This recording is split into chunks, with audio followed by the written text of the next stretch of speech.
The Senate will come to order. Mr. Carpenter, please call the roll. Senators Bridges, Cook, Gorham, Crowder, Danielson, Donovan, Finberg,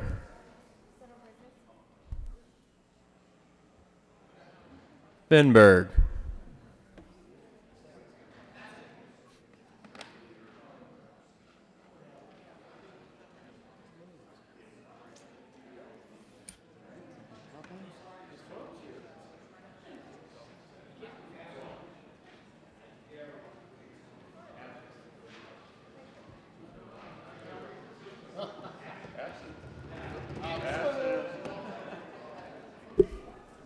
Absent.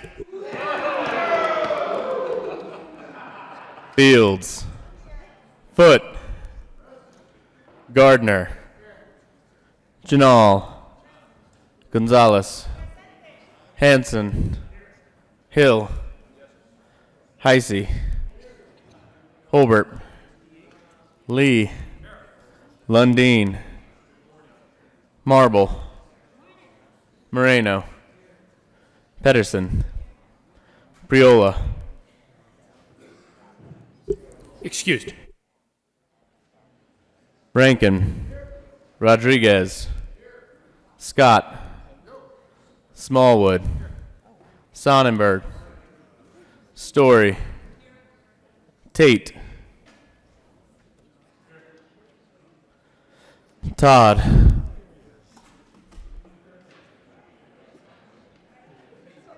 Todd,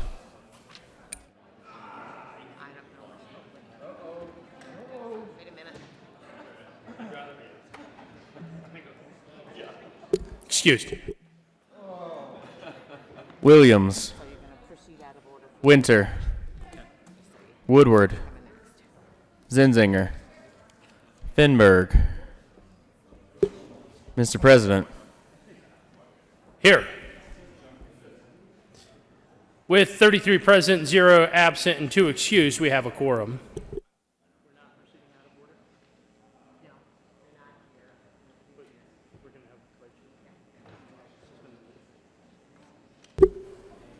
Mr. Majority Leader.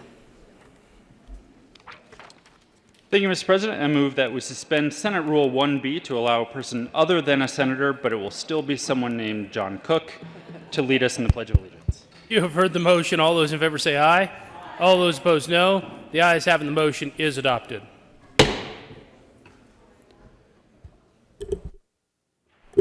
Members, this morning we are fortunate to have Senator Cook's grandson, John B. Cook, the fifth, here to lead us in the Pledge of Allegiance. Mr. Cook, would you please lead us in the Pledge of Allegiance? I pledge allegiance to the flag of the United States of America and to the republic for which it stands, one nation, under God, indivisible, with liberty and justice for all.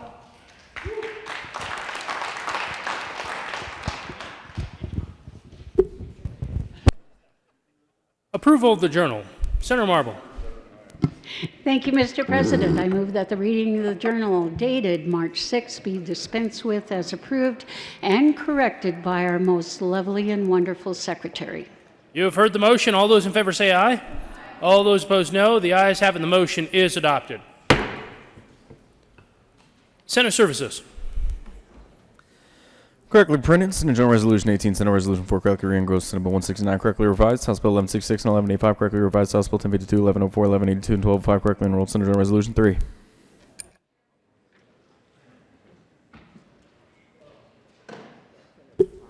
Mr. Carpenter, please add Senator Todd to the roll.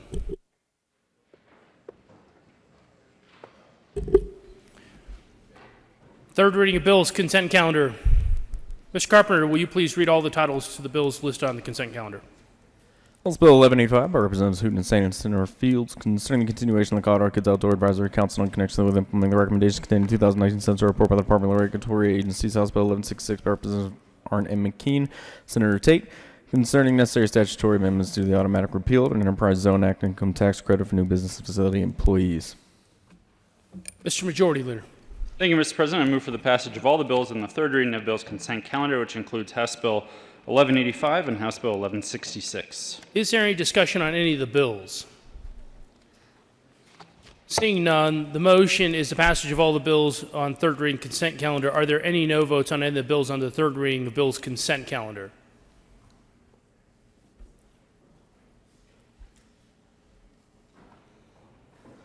With a vote of 34 ayes, 0 noes, 0 absent, and 1 excuse, House Bill 1185 is passed. Co-sponsors.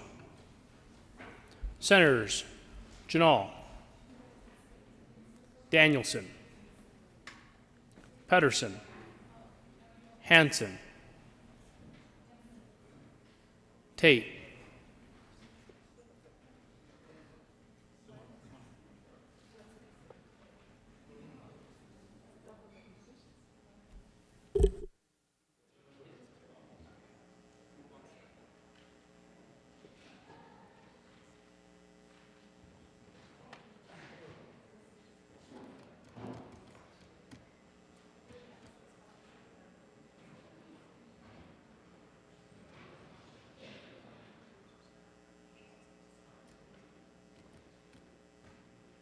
Senator Janal. Thank you, Mr. President. I wish to take my name off of the sponsor list. Senator Janal will be removed as a co-sponsor on House Bill 1185.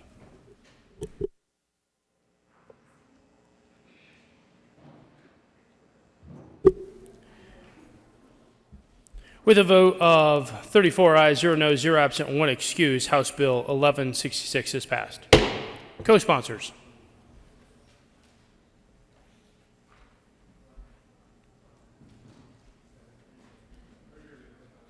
Senator Crowder.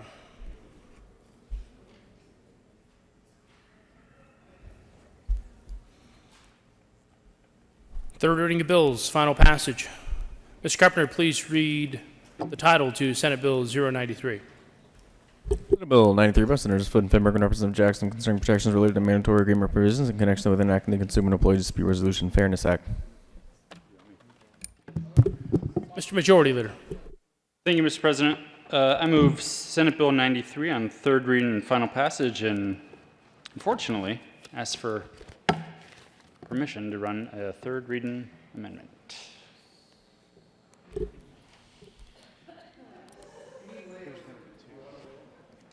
Mr. Majority Leader, will you please explain the need for a third reading amendment? Thank you, Mr. President. The need for a third reading amendment is to address some of the concerns that came up around various issues that we will explain during the amendment. The question before the body is to grant permission to the Majority Leader to offer a third reading amendment. All those in favor say aye. All those opposed, no. The ayes have it, and permission is granted. There is an amendment at the desk. Mr. Carpenter, please read Amendment L052. Amendment L052, Senate Bill 93 by Senator Foot, amendment Gross Bill, page 7, line 10, strike disputes definition, substitute disputes, page 7, line 27, strike or head after any insert conflict of page 8, line 5, after any insert conflict of page 8, strike lines 22 through 27, page 9, strike lines 1 through 11. Read letters succeeding paragraphs accordingly, page 9, line 25, strike 13, 22. Mr. Majority Leader. Thank you, Mr. President. I move L052. To the amendment, Senator. Thank you, Mr. President. Members, L052 is so that we are going to be offering two amendments here. This one is, well, I would say both of these are in response to concerns that were raised by various parties that I'm sure you've been hearing from over the last several weeks. What this does is it does a few things. It clarifies when we say interest, meaning an arbitrator cannot have a certain interest in something related to a dispute. We've clarified that we are talking about a conflict of interest. We deleted some sections that gave people heartburn that are, instead of amending, we just took them out of the bill, as you can see in some of the, in this amendment. We also took out the section around significant experience. This was a conversation that I think we had during seconds. And it was an attempt to, the original language was an attempt to clarify, since an arbitrator is not a judge, but they are essentially acting in the role of a judge, to clarify if they only have experience representing or working for one side of the dispute, we think that should be relevant information when deciding if that arbitrator or judge is being partial or not. We understand that people appreciated, I think, the intent of that, but it may have had some unintended consequences and kept some folks from being able to serve as an arbitrator. So we took that section out and just referenced a piece of the judicial code, which was the request of the opponents. And then we also clarified around, there was an amendment on second reading around keeping some of the disclosures private. And folks requested that we take it a step further and allow for the request for that information, not just to be private, which really doesn't have a legal ramification, but actually to make it confidential, which is more of has a legal weight to it. And I think that is it on this amendment, and then there are more pieces that amend the standard form contract piece and some other significant compromises in L053, which we'll discuss in a moment. Is there further discussion regarding Amendment L052? Mr. Minority Leader. Thank you, Mr. President, and thanks to the bill sponsor, Majority Leader. Though it's taken a while to get to this point, I think this is a good amendment and ask for an aye vote on L052. Having no further discussion, the motion before the body is the adoption of Amendment L052 to Senate Bill 093. All those in favor say aye. All those opposed? Excuse me, are there any no votes on Amendment L052? With a vote of 34 ayes, 0 noes, 0 absent, and 1 excused, Amendment L052 is adopted. There is an amendment at the desk. Mr. Carpenter, please read Amendment L053. Amendment L053 to Senate Bill 93 by Senator Foot, amending gross bill, page 18, strike lines 11 through 15, read letters succeeding paragraphs according to page 18, line 23, strike page 18, line 25, strike consumer, or page 19, line... Majority Leader. Thank you, Mr. President. I move L053. To the amendment, Senator. Thank you, Mr. President. Members, this is largely making some changes to the standard form contract part of the bill. So previously, as introduced at least, the standard form contract changes and requirements applied to a large variety of contracts.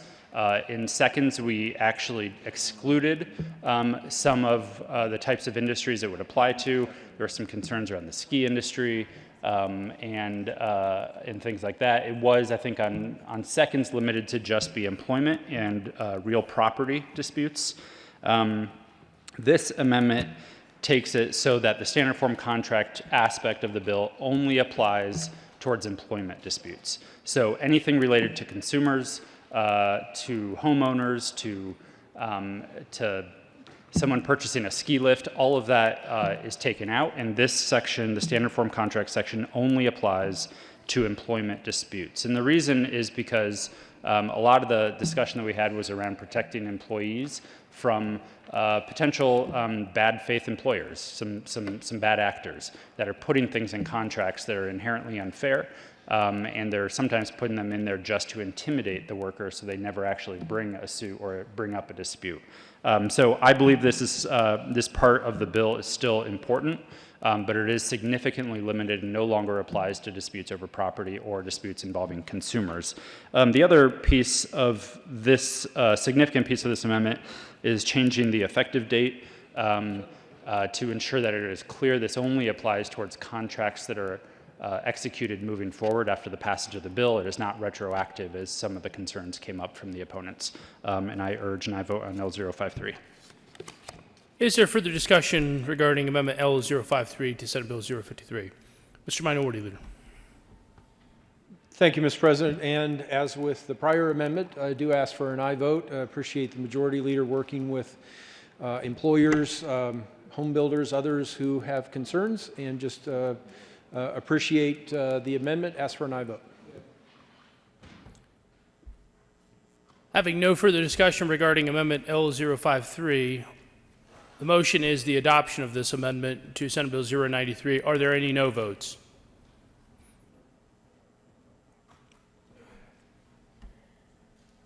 With a vote of 34 ayes, 0 noes, 0 absent, and 1 excused, Amendment L053 is adopted. To the bill, Senator Lundin. Thank you very much, Mr. President. Weeks ago, there was a press conference announcing the introduction of this bill, and it, as with all things we develop and bring forward here in the General Assembly, sought to identify some harms and sought to redress some of those challenges and difficulties. It became immediately apparent that there would be significant, and I would describe them as pervasive, unintended consequences that would potentially disrupt critical elements of the economy of Colorado. Home building potentially would have been affected. The reality is so many different cascading effects from this bill were apparent. Now, on a daily basis, as you all have recalled and experienced, this bill has been being laid over day after day, week after week, and work has been done on this bill. And I will acknowledge that the bill is better, specifically with the two amendments, 52 and 53, that we just attached to this bill. It is better, but I would argue it is still far, far from where it needs to be to find the sweet spot, to find the opportunity to thread the needle, to actually do what it intends to do without causing disruption and damage. So I am grateful to the bill sponsors for the work they have done to make this piece of legislation hew closer to where we would like our policy to be, but I acknowledge that regretfully I'm still a no vote, even with the changes that have been made, because this does not get to where we need to get. And quite frankly, I'm deeply concerned that the unintended consequences that could have cascading negative effects across multiple elements of our society, including people to get to affordable housing, will be disrupted and challenged should Senate Bill 93 become law. I urge your opposition to Senate Bill 93. Senator Gardner. Thank you, Mr. President. Well, I too recall that this bill came to our notice by a press conference some time ago, and I have watched daily as the bill was, first of all, pushed through.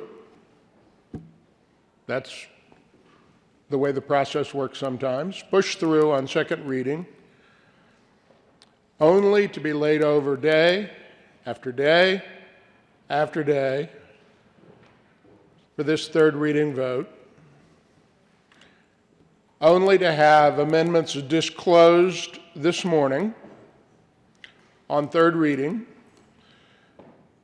And I do want to express my appreciation to the sponsors that those amendments, as near as I'm able to analyze this morning, are improvements on the bill.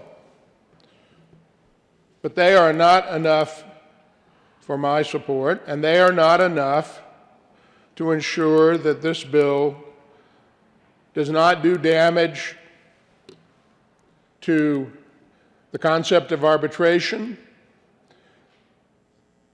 or to conflict with the Federal Arbitration Act, something that we discussed at length on second reading. I am not at all convinced. I might be open to being convinced after studying these amendments that this bill does not run afoul of the Federal Arbitration Act and therefore find itself subject to being declared unconstitutional by our state Supreme Court or by a federal court. We have not addressed, at least to my understanding, and again, bear with me because I just saw these amendments this morning.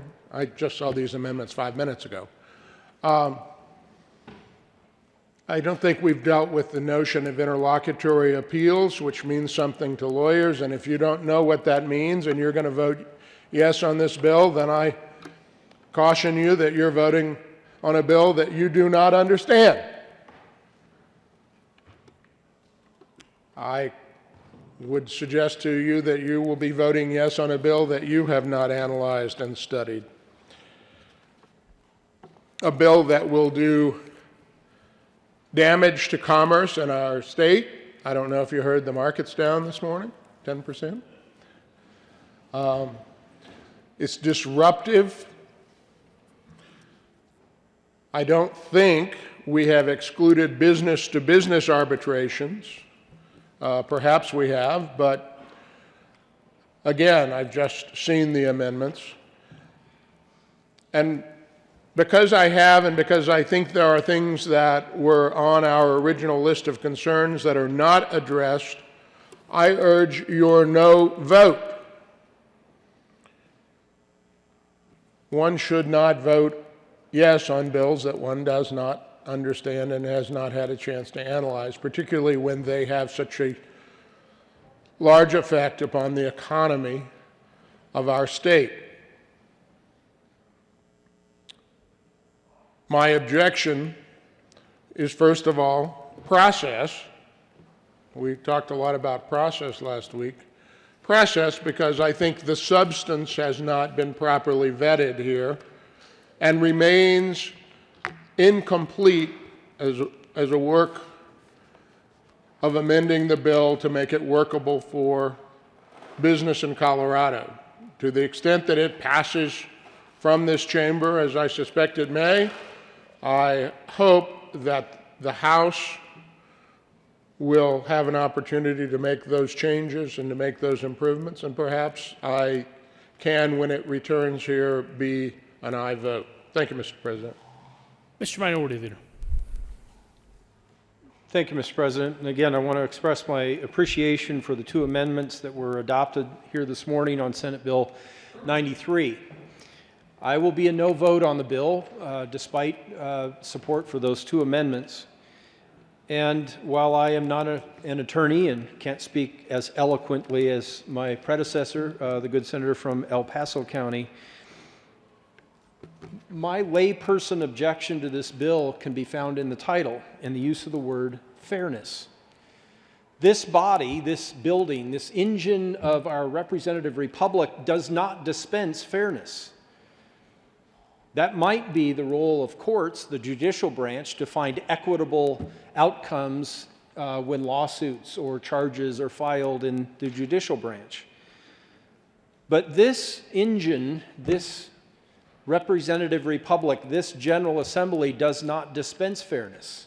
We dispense the force of government. And the force of government, the Consumer and Employee Dispute Resolution Force of Government Act, it's going to do two things, in my opinion. It's going to make housing more expensive, and it's going to make employment more expensive. And as the cost continues to rise on those two things, the next result will be less of it.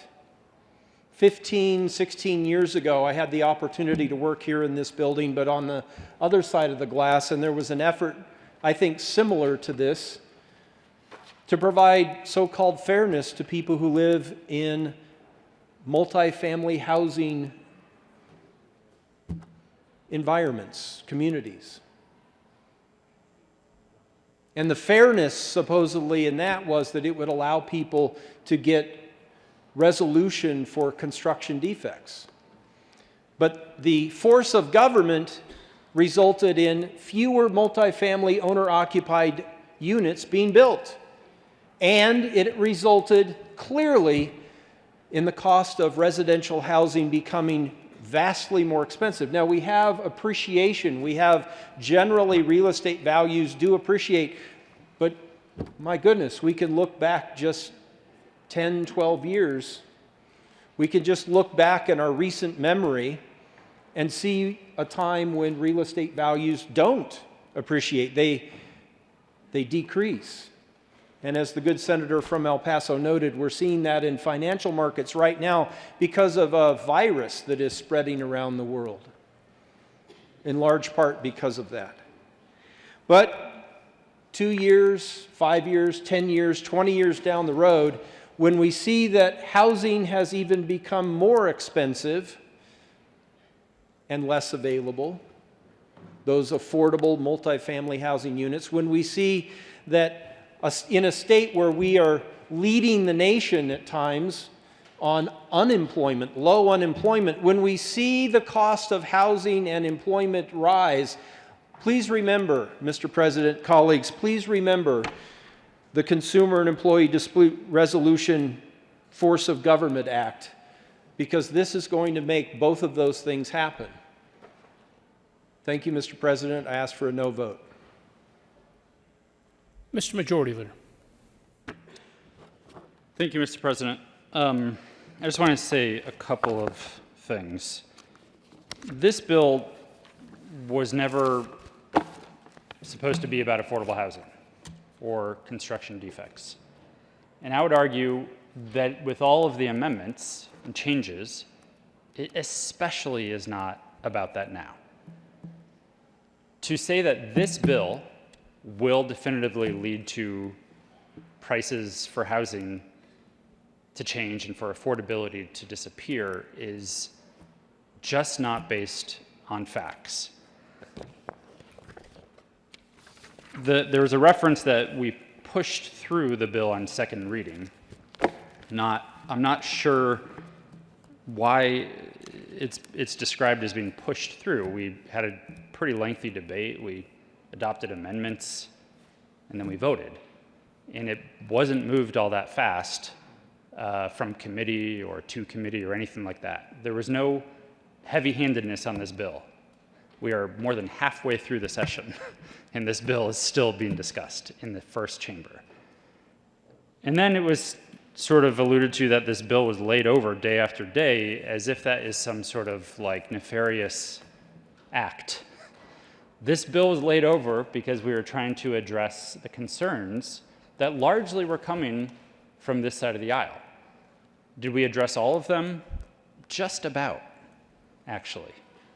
This isn't like everyone is a little unhappy. We went a whole lot more than halfway on those concerns. The reference to these amendments just being kind of sprung on us this morning, we are on L053 is the number that we're on for amendments. We ended our last debate at L035, I believe. So a whole lot of back and forth has been going on drafting amendments, and the amendments have changed a little bit each time, meaning there was some rigorous discussion and back and forth going on with the opponents and the proponents. Several legislators have been involved in those discussions. This is the product of a refining of about 20 amendments that eventually got to L052 and L053. There is nothing in here that is a shock. There is nothing in here that is a surprise to the folks who have been involved, whether it's opponents or proponents on this discussion. The reference to the interlocutory appeals, if you look at the amendment we just adopted on L052, towards the end it says, strike page 17. Page 17 is the part on interlocutory appeals. And that's what I was referencing, where we had a lot of back and forth on interlocutory appeals, on significant experience of arbitrators. Frankly, we got to a place where we were like, fine, I don't know if we're going to see eye to eye on this, let's delete it from the bill. And that's what is in the bill that we will be voting on. Those sections have not been negotiated, they have not been compromised on, they have been deleted. That's what I mean when I say we have come a whole lot more than halfway. I totally appreciate the debate and the difference of opinions that we have on all kinds of bills, and especially this one, because it is relatively complicated and about some sort of arcane things that happen that most of us will never experience. Hopefully, most of us don't go into arbitration or have major disputes in our lives. But I do think this bill, although I'm not happy with everything that is going to be in the bill as it leaves the Senate, I wish it went further. I do think we should reward significant discussion and taking a bill slow to get it right. So maybe not everybody is happy, but so that we can find some common ground and consensus. That's what we've been doing. That's why this bill has taken so long. We've laid it over. That's why we are on L053. That's why I think for the most part, the opponents of this bill that have been looking at us through the glass every single morning are largely calm right now and just having some chit chat out there in the lobby rather than lobbying all of us. Because I think the temperature has been brought down and people are more or less much more comfortable with the bill as it moves forward in the state that it's in. I'll be totally honest. We didn't draft these amendments. We haven't been doing this work over the last several weeks in order to get a certain member from El Paso County to vote yes. I assumed that wasn't going to happen. We were working to relieve the concerns that were vocalized here at the well as outside of this chamber, not necessarily to get more votes, but to address the concerns and to get to, hopefully, a better piece of legislation. And that's what I feel is where we are now, and I think everybody should obviously vote how they want to vote, but I do think we should acknowledge that this is how difficult pieces of legislation should be navigated, not to pat myself on the back too much. But I think we should acknowledge how much has changed and where this bill is now, and that it is moving out of this chamber in a better place that makes everybody feel a little bit more comfortable than they did as it entered this chamber in the first place. Senator Gardner. Thank you, Mr. President. Well, this is my second time to speak on the bill, so this will be my last time to speak on the bill this round. I appreciate the sponsors having addressed the interlocutory appeals matter, and I apologize that I didn't immediately spot that in the 5 minutes that I had to introduce, or to review amendments 52 and 53. Since the goal wasn't to reach a certain senator from El Paso County, a certain senator from El Paso County didn't see amendments probably 15 through 51. I still have concerns that this bill will have negative effects on our economy and runs afoul of the Federal Arbitration Act. That's not really the reason I came down to the well to speak and respond. The reason I came down to speak and respond was to say, methinks thou dost protest too much with respect to the process. Sure enough, the process has steps to protect itself, and that's somewhat what third reading is about, but you're not supposed to get to Amendment 53 just in general. People are always coming down and lecturing me about what process is. I don't know much about the process here. It's just my 12th session. I'm learning slowly.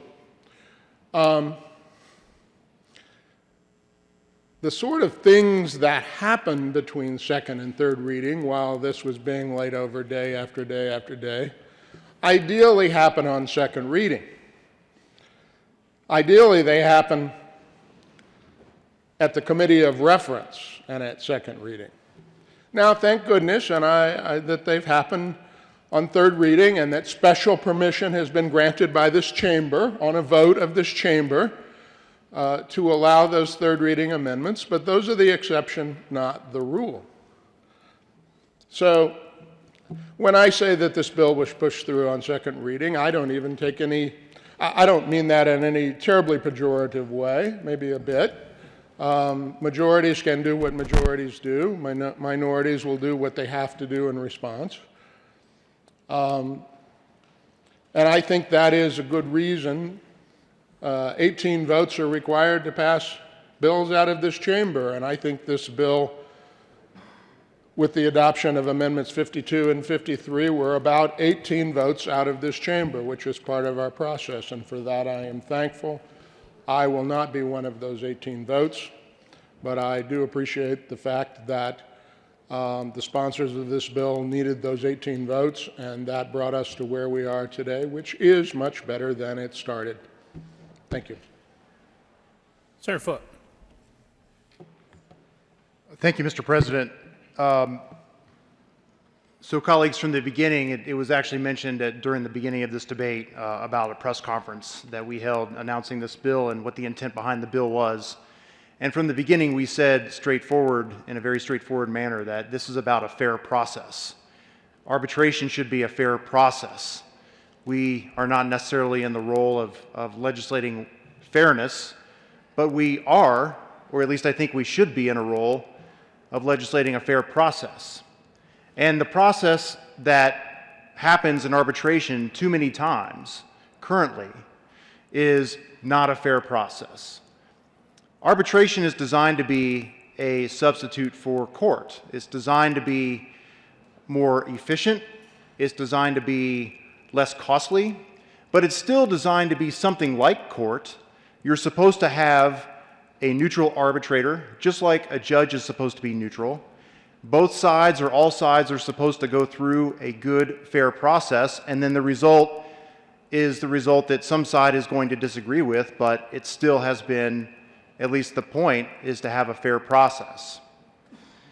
But it's not fair. It's not a fair process currently. Imagine if you or anybody that you know has a dispute with a neighbor, and you have to go to court to resolve that dispute.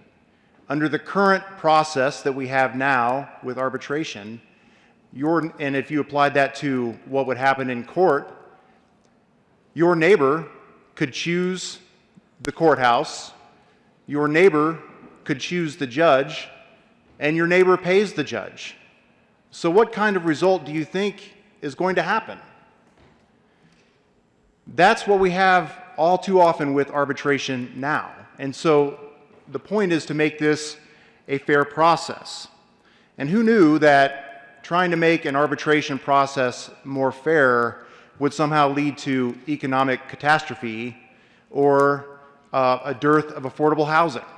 But that has been the argument that has been made by the opponents of this bill, which I would love to rebut point by point, but I don't have enough time. So what I'll say is that I, along with the majority leader, along with the opponents and others, have spent a lot of time negotiating these amendments. We agree with the amendments, but I can't stand here before you and say that I think the bill as it stands now actually gives us a totally fair process. It gives us a less unfair process, in my opinion. It gives consumers, it gives employees, it gives those in our underserved communities, those that don't have the power of an employer or of a bank or of a home builder, a better fighting chance now. But I can't say that it's the same or a fair process like it would be if they went to court, and that's unfortunate. That's what the bill was designed to do, but it at least makes progress in that area, and that's why I am ultimately asking for a yes vote. So we had many discussions, as has already been indicated here, and just to give you a flavor of a little bit of those discussions, one opponent came to us and provided what they said was a one-pager of all the things wrong with the bill. It turned out to be 4 pages of all the things that are wrong with the bill, and made the case to us that if we just struck out the ethics portion, the disclosure portion, the appellate portion, the attorney's fees portion, and the standard form contracts portion, they'd be okay with the bill. And I think I can guess from some of the chuckles I'm hearing, that's the entire bill. And so when I hear reference to us trying to thread the needle better, if we tried to thread the needle anymore, there would be no bill. There would be no improvement in the process. And finally, I want to address a little bit about this affordable housing issue because it's come up, at least under the dome, predominantly because of a couple of the groups that have been lobbying heavily against the bill. It's interesting because since this has been going on in third reading so long, I've had a number of people ask me about the bill, most of them not people that are down here at the Capitol every day, and they ask me what the main argument against the bill is. And so I tell them that the main argument is that if we make these changes in the arbitration process, it will lead to less affordable housing.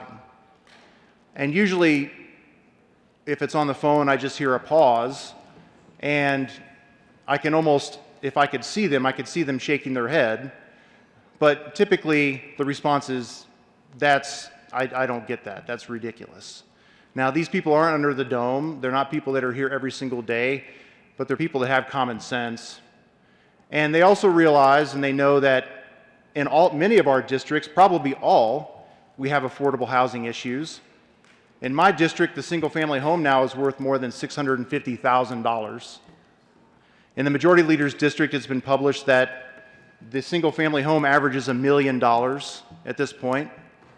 So I guarantee you that neither of us would be running this bill if we thought it had a detrimental impact on affordable housing, because these are problems that our constituents speak about quite a bit, and they should, because the prices are astronomical. But if you have a fair arbitration process, and to say that that actually leads to less affordable housing, there's about 3 or 4 steps that are missing in that chain of logic. All we're asking for and all we hope to do with this bill is to move the ball forward a little bit on having a more fair process or a less unfair process so that all sides in the dispute can have a fair hearing and the resolution will go where it goes. That's all. And also, just to give a little bit of just to talk a little bit about this, the affordable housing issue has been predominant as part of this debate, but let's not forget this bill covers consumer arbitrations, employee-employer arbitrations. It will have, I think, a positive effect. It will make arbitration less unfair, and I hope that you will support the bill as amended. Senator Zenzinger. Thank you, Mr. President. I just wanted to come down here and thank the sponsors greatly for all of the work that they did on the bill, in particular addressing some of the concerns that my community had, in particular around affordable housing. In particular, there were at least 4 different areas that I really, truly wanted to see significant improvement upon, and I think we have done that through the amendments that we have before us today that we've already passed. In particular, some of the language around the standard form contract was really important as far as it applies to consumers, and so the fact that we were able to maintain the employment matters in that particular area I think was a good change. The interlocutory appeals was also another area that was significantly important to me and to my community. The way that the current law stands is that we're able to, in the middle of the arbitration, before you get to the end, before there is a final judgment that is made, you can actually have an appeal process where either party has an opportunity to appeal. One of the changes that the bill prior to being amended, it was only going to make it so that one party could appeal. One of the proposed solutions was perhaps to say that nobody could appeal, but at the end of the day, as the majority leader pointed out, striking that entire section and just putting it back to the way things are now was a really good compromise. It allows both parties to be able to have that opportunity in the middle, which prevents us from going all the way to the end and then having to start back over, which makes things more expensive for both the claimant and the respondent. In addition to that, there was a lot of work that was done around the significant experience language, tying it to the Judicial Code of Conduct, which I think was also very important. And then we also, the section on making sure that the disclosures are confidential. All of these changes truly were genuinely difficult for the sponsors to adopt and to make changes to this bill, but ultimately they did, and I'm very appreciative that they have gone in that direction. You know, when it comes to affordable housing, it's not about single-family units. It's about multiple dwelling units and the issues that come with building multiple dwelling units, which is really that first rung on the ladder for affordable housing. And any kind of barriers that are happening around those multiple dwelling units is how it impacts housing, not your single family units. I'm very grateful that we were able to make these significant changes, and I would encourage an aye vote. Senator Foote. Thank you, Mr. President. I'm reminded of one part that I wanted to talk about very briefly, and I appreciate we're on thirds and we shouldn't be talking this bill to death. I appreciate the kind words about the amendments. The process that we currently have and that we sought to make more progress on is a process that is unfair in many ways currently, and the interlocutory appeal part is one part that I want to highlight on that. So currently, the legislature has written into the statute that only one party gets a chance to file an appeal in the middle, an interlocutory appeal. That happens to be the defendant. So it happens to be, say, an employer or a home builder or somebody that is a defendant in a matter. Unfortunately, that will remain that. Only the defendant will be able to file an interlocutory appeal because we took out an effort to try to level the playing field, or at least our language there didn't seem to work with the majority of the folks in this chamber.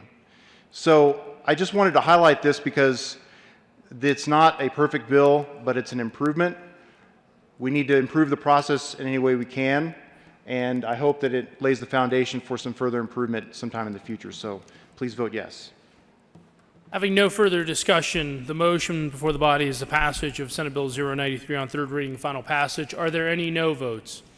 Senators Sonnenberg, Marble, Cook, Quorum, Hill, the Minority Leader, Lundeen, Smallwood, Gardner, Rankin, Scott, Tate, Woodward, Heisey, Crowder.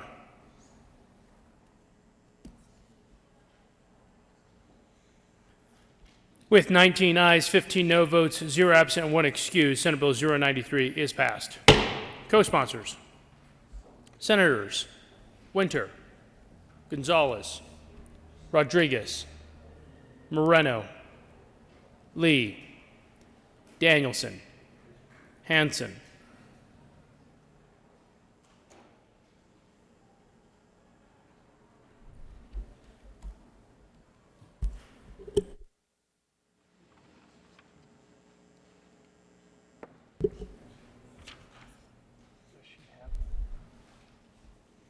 Message from the House. The House has adopted and transmits herewith House Joint Resolution 1004, as per announced Journal March 9, 2020.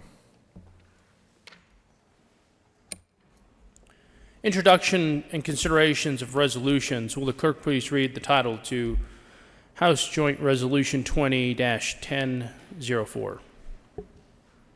House Joint Resolution 1004 by Representatives Van Winkle and Neville and Senator Holbert concerning the designation of a portion of Colorado State Highway 470 from University Boulevard to Santa Fe Road in Douglas County as the Kendrick Castillo Memorial Highway. Mr. Minority Leader. Thank you, Mr. President. It's an honor to move HJR 20-1004 and ask that it be read at length. Mr. Carpenter, will you please read the resolution at length? House Joint Resolution 1004 by Representatives Van Winkle and Neville and Senator Holbert concerning the designation of a portion of Colorado State Highway 470 from University Boulevard to Santa Fe Road in Douglas County as the Kendrick Castillo Memorial Highway. Whereas Kendrick Castillo, the only child of John and Maria Castillo, was born on March 14, 2001.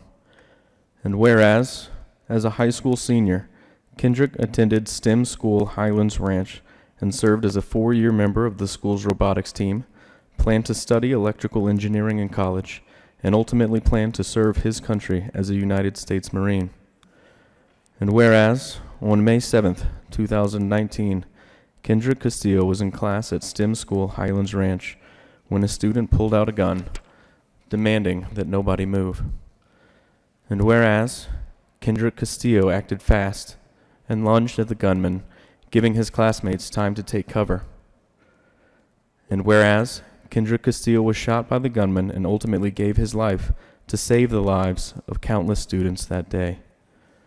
And whereas, Kendrick was known to be friendly and modest, never saying an unkind word, and it was in his nature to help people. And whereas, Kendrick is widely regarded by citizens of the state of Colorado as a true hero.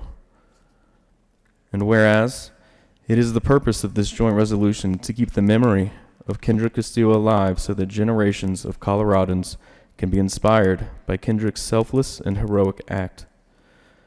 Now, therefore, be it resolved by the House of Representatives of the 72nd General Assembly of the State of Colorado, the Senate, concurring herein, that a portion of Colorado State Highway 470 from University Boulevard to Santa Fe Road be named the Kendrick Castillo Memorial Highway, in honor of Kendrick's heroic sacrifice. That the Colorado Department of Transportation may accept and expend gifts, grants, and donations for the purposes of the initial placement of signs to mark the designated section of Colorado State Highway 470 as the Kendrick Castillo Memorial Highway. That the Colorado Department of Transportation may explore a cooperative agreement with the Board of County Commissioners for Douglas County for the maintenance of signs marking the Kendrick Castillo Memorial Highway. Be it further resolved that copies of this joint resolution be sent to the Colorado Transportation Commission, the Office of Transportation Safety within the Colorado Department of Transportation, and John and Maria Castillo. Mr. Minority Leader. Thank you, Mr. President. Members, please be seated. President Lincoln said at Gettysburg that words cannot add or detract from the sacrifices made by the men and women who fought there. In the same regard, my words, our words, cannot add or detract from the heroic effort that Kendall Castillo made that day. So I don't want to try to make this about me or us. This is about honoring an incredible, heroic young man. The Bible instructs us to honor our mother and our father, our mothers and fathers. And I'd like to do that now. John and Maria Castillo never wanted to be here for this reason. They raised an amazing young man who knew what he wanted to go do in his life, but also knew right from wrong. Mr. President, if you would allow me, please, to introduce John and Maria, would you please stand? And members, would you join in welcoming them to the chamber?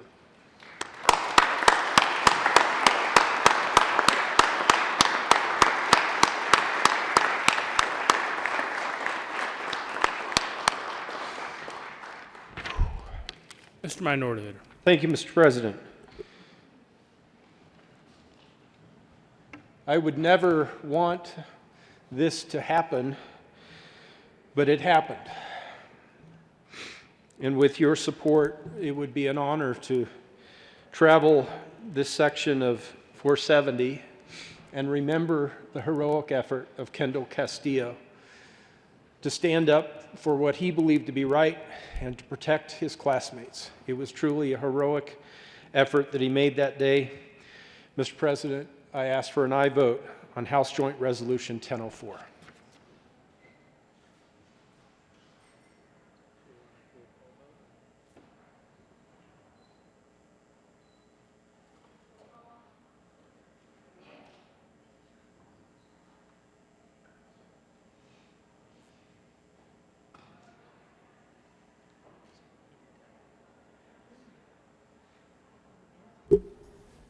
A roll call vote has been requested. Mr. Carpenter, please poll the members.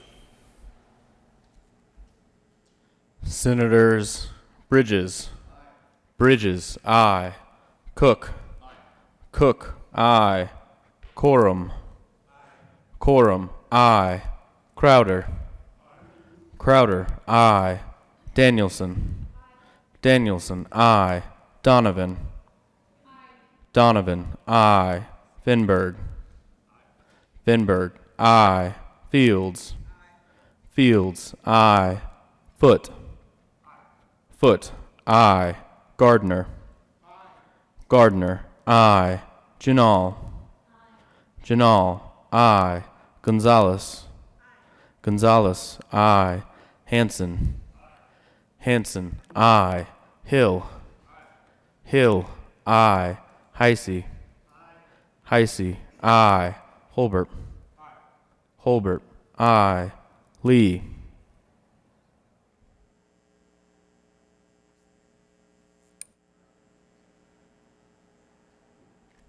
Excused. Lee, excused. Lundeen.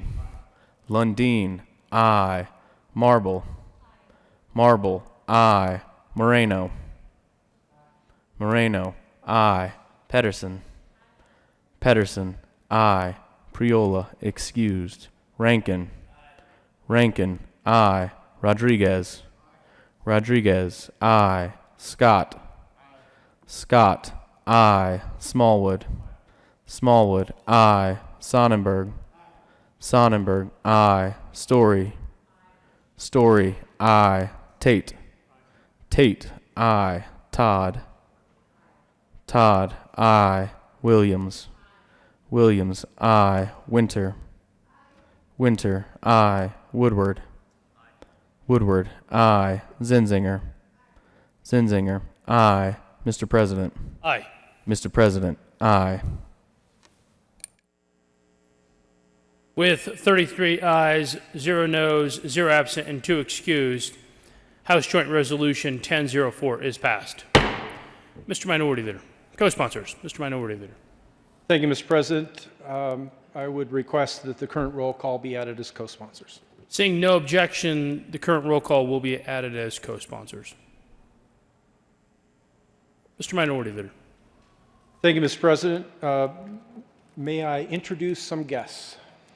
You may, please. Thank you, Mr. President. Members, in addition to John and Maria Castillo, parents, we also have Dimitri, a friend, Sarah, a friend from school, Ivan Nito, engineering teacher at STEM High School, and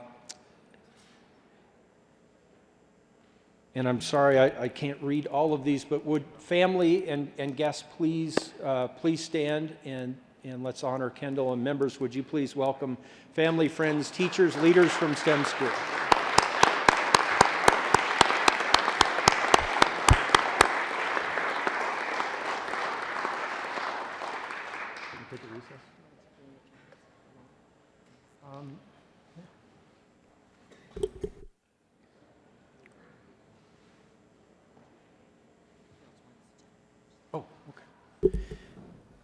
Sarah Phillips.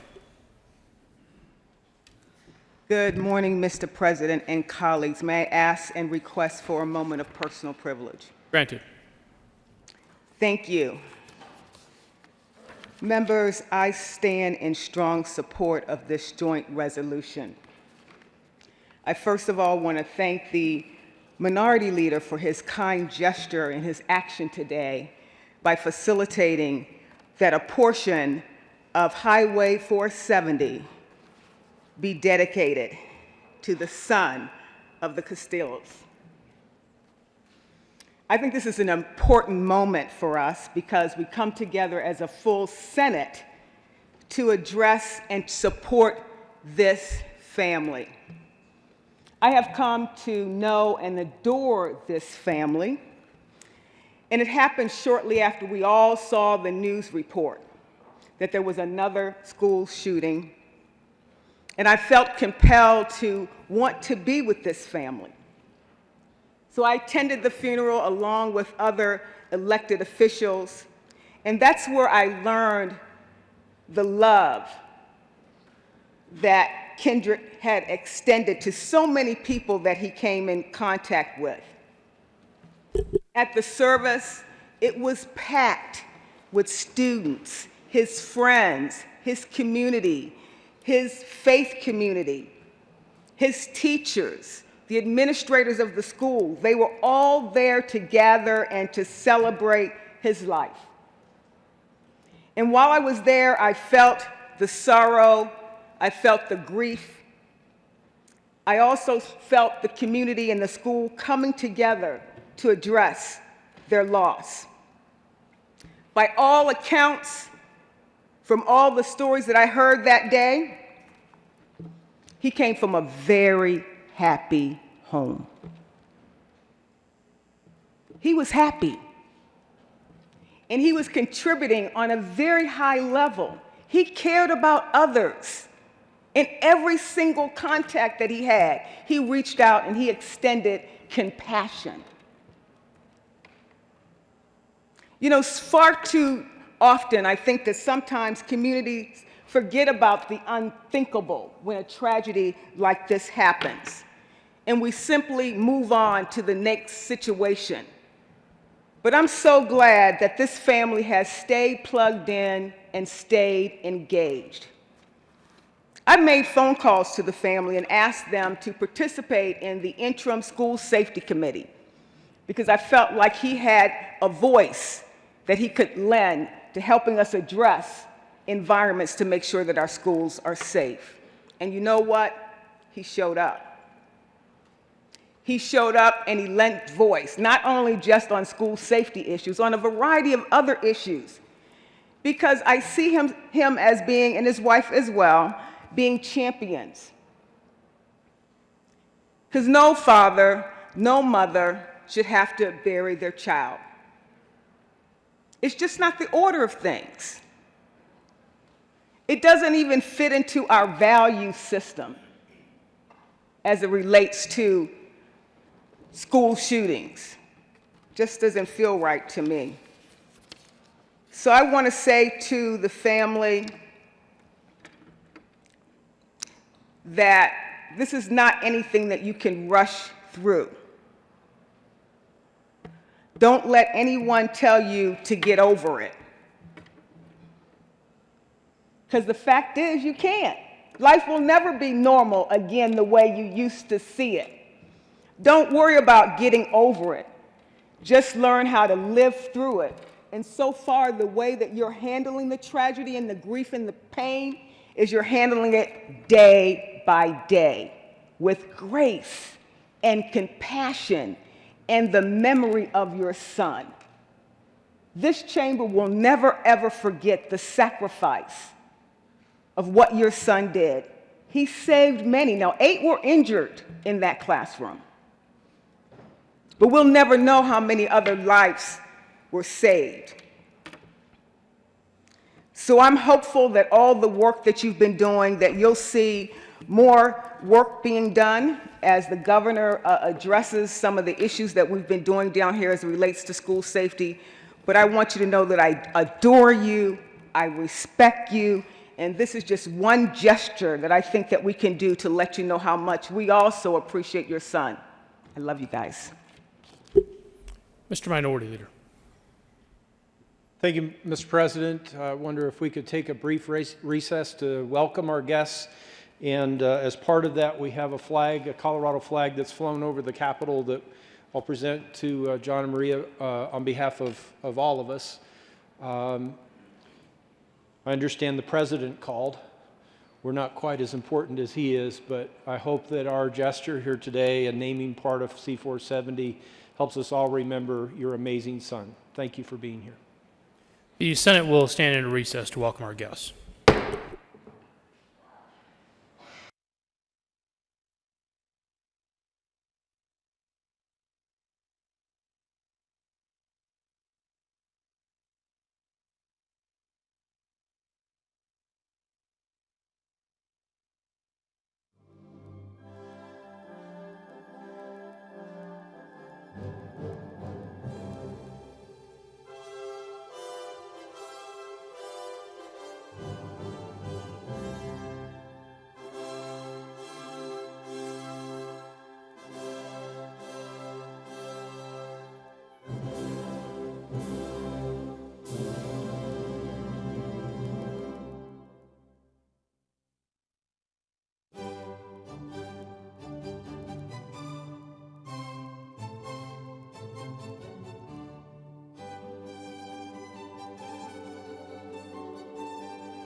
The Senate will come back to order.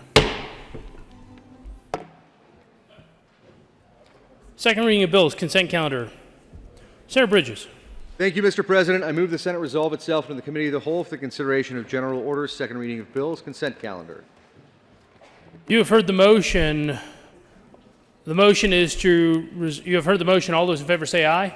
All those opposed, no. The ayes have it, and the motion is adopted. The Senate will resolve itself to the Committee of the Whole for consideration of general orders, second reading of bills, consent calendar, and Senator Bridges will take the chair.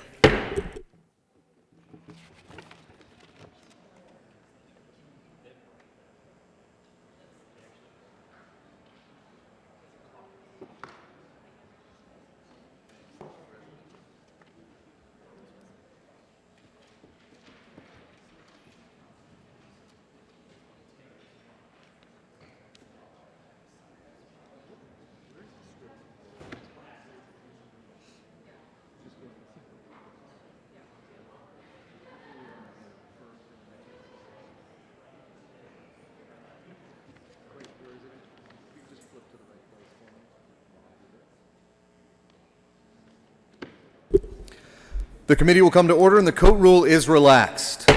Will the clerk please read the title of all the bills in the general orders, second reading of bills, consent calendar? Senate Bill 183 by Senators Tate and Todd and Representatives Baisley and Tone concerning modification of the definition of state agency for the purpose of the statewide Internet Portal Authority to ensure that the authority is authorized to serve all state government agencies. House Bill 1176 by Representatives Valdez D. and Senator Tate concerning modification to the income tax statutes in order to address certain defects and anachronisms. House Bill 1175 by Representatives McKean and Valdez D. and Senator Tate concerning modifications to certain tax statutes in order to address defects and anachronisms. House Bill 1174 by Representatives McKean and Valdez D. and Senator Tate concerning modifications to the sales tax statutes in order to address certain defects and anachronisms.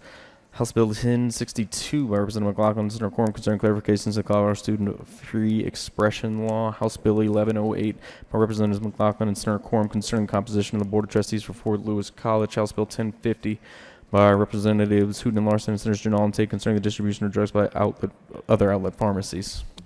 Nicely done. Majority Leader Fenberg. Thank you, Mr. Chair. I move for the adoption of all the bills on the consent calendar, which includes Senate Bill 183 and House Bills 1176, 1175, 1174, 1062, 1108, and 1050. Almost, I think, without a breath there. Is there any discussion of any of the bills on the consent calendar? The motion before the body is the adoption of all the bills on the general orders, second reading of bills, consent calendar. All those in favor say aye. Opposed, no. Ayes have it, and all the bills are adopted. Majority Leader Fenberg. Thank you, Mr. Chair. I move the committee rise and report. The motion is for the committee to rise and report. All those in favor say aye. Opposed, no. I think the ayes still have it, and the motion is adopted. The committee will rise and report.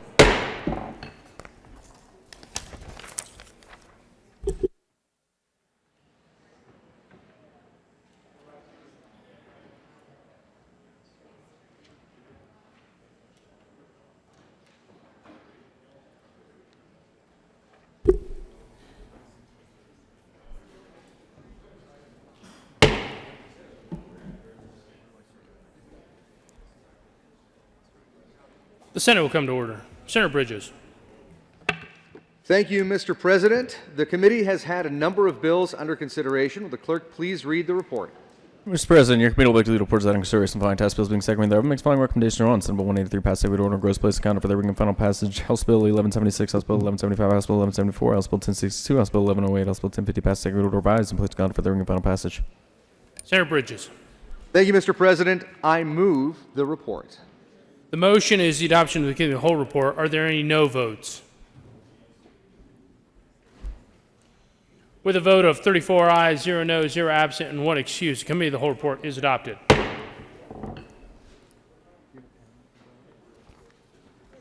Senate Bill 183 passed on second reading, ordered and grossed and placed on the calendar for third reading and final passage. House Bill 1176, House Bill 1175, House Bill 1174, House Bill 1062, House Bill 1108, House Bill 1050, passed on second reading, ordered, revised, and placed on the calendar for third reading and final passage.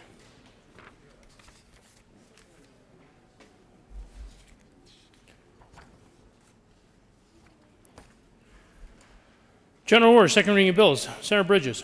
Thank you, Mr. President. I move the Senate resolve itself into the Committee of the Whole for consideration of general orders, second reading of bills.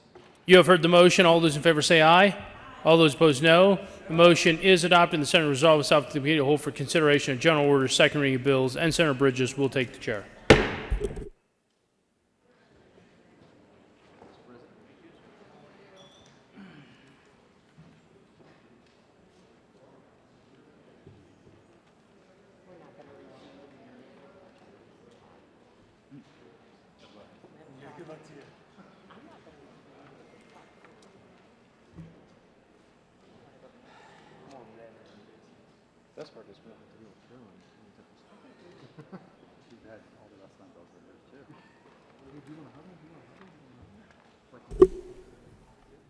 The committee will come to order, and the court rule is relaxed for all that I have the power to relax it for. Will the clerk please read the title to Senate Bill 138? Senate Bill 138 by Senator Rodriguez concerning increased consumer protection for homeowners seeking relief for construction defects. Mr. Majority Leader. Thank you, Mr. Chair. I move Senate Bill 138 lay over until Friday, February 13th. Motion before the body is to lay the bill over until Friday, February 13th. All those in favor say aye. Opposed, no. Ooh.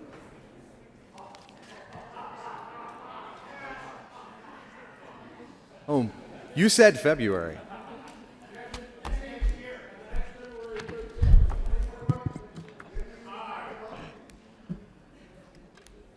The motion before the body is to move over to February. All those opposed? The noes have it. That motion fails. Majority Leader Fenberg.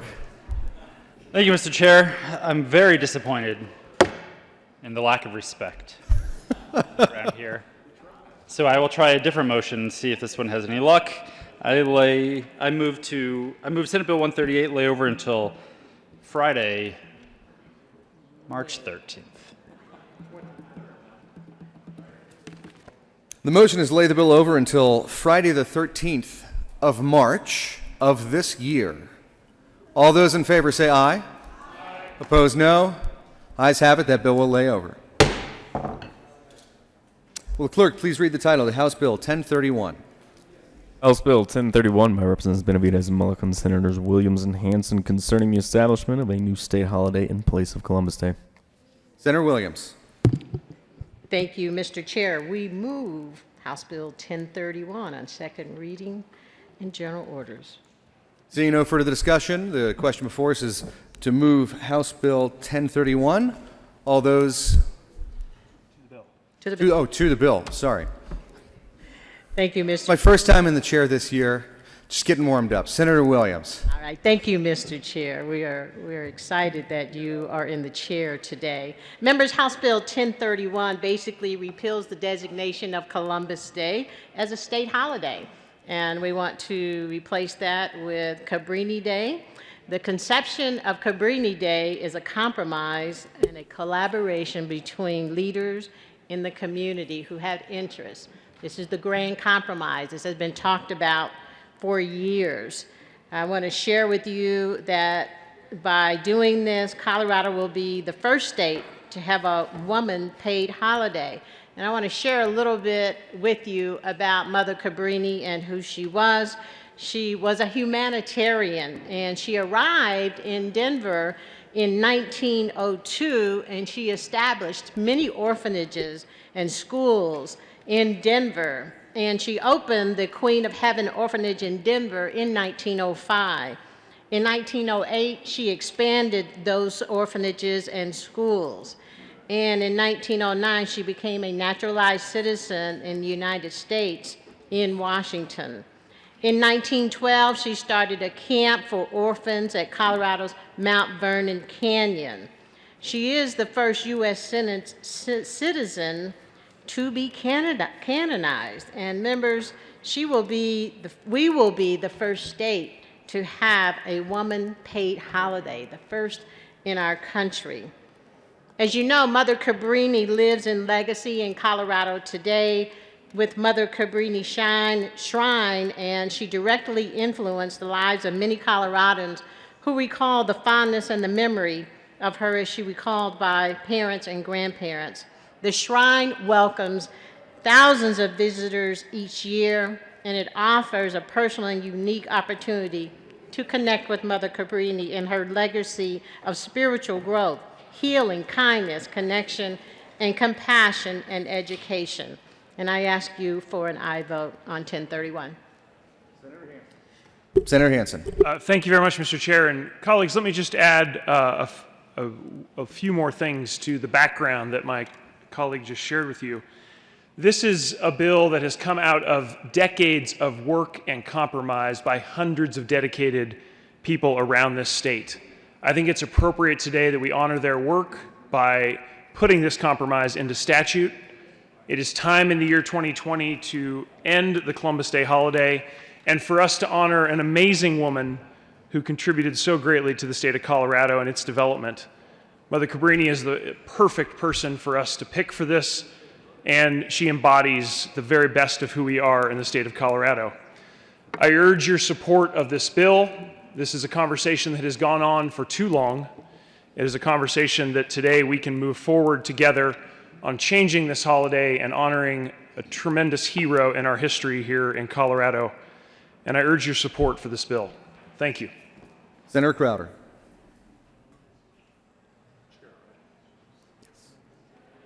Thank you, Mr. Chair. You know, we heard this in committee the other day after a very vigorous and compelling testimony, but we've heard it quite a bit over the last 6-7 years. You know, I'm strongly opposed to this resolution, or to this bill.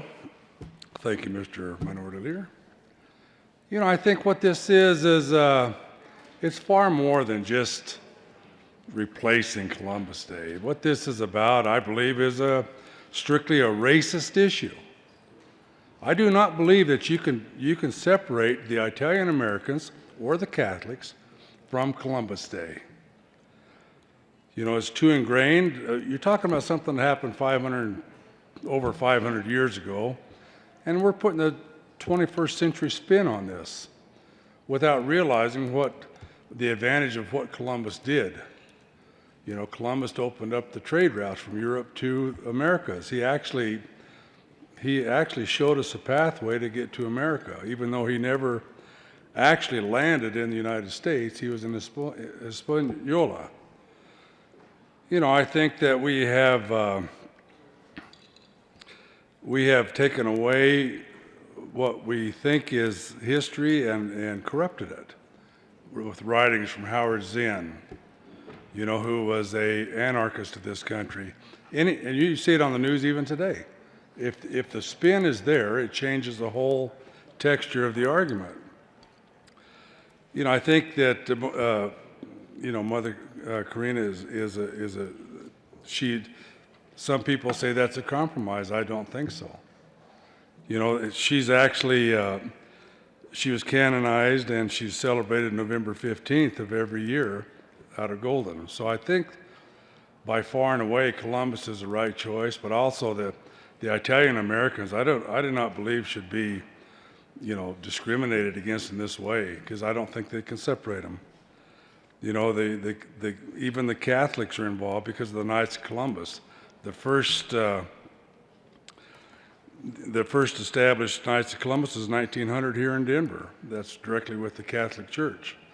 So I think that, you know, I've heard an outpouring of people throughout the state, and I think what we have is a smaller amount of people that are actually involved in this to overturn this. And I don't believe that if they understand the stigma of this on the Italian Americans, which in this country numbers over 25 million, and we have a couple million right here in Colorado that have contributed greatly. And I think that anybody with any intellect should see that they should have that right to have their day celebrated. Just like Martin Luther King, Cinco de Mayo, St. Patrick's Day. Why should we take this away from them? You know, and I think the history of through even Howard Zinn and even Casillas, who actually was only 8 years old when you know, and never met Columbus when he wrote his papers on it. So I think this is I cannot come to any conclusion other than this being a racist type situation against the Italians. You know, I think that they have struggled since they started coming into this country. You know, I've heard of so many people where their grandparents indicated there were signs up, if you're Italian, need not apply. And I think that that's what we should always be fighting, is that discrimination against a particular race. Not only the Italians, but the Catholics. If you recall, it was up until 1962 when President Kennedy was running for office that being a Catholic was an issue. And I think we need to get past this. If we need an Indigenous Day, I think we should create one other than Columbus Day. So I strongly oppose this bill. And, you know, the biggest problem is, if you look at, there's roughly 8 million the Tenios tribes on Hispaniola at the time, and the discrepancy, is it genocide or is it outbreak of disease? And it could be both. It could be both. You know, Columbus sailed to this continent, 4 different occasions. The third time he sailed here, he went back to Italy in chains. And the reason he went back in chains is because the first time he left 40 members of his crew there, and when he came back, they were actually slaughtered by the Indians. The second time around, there were more people coming in, and when he left instructions that the Indians were to be treated with respect. When he came back the third time, he found out that wasn't the case. So what happened?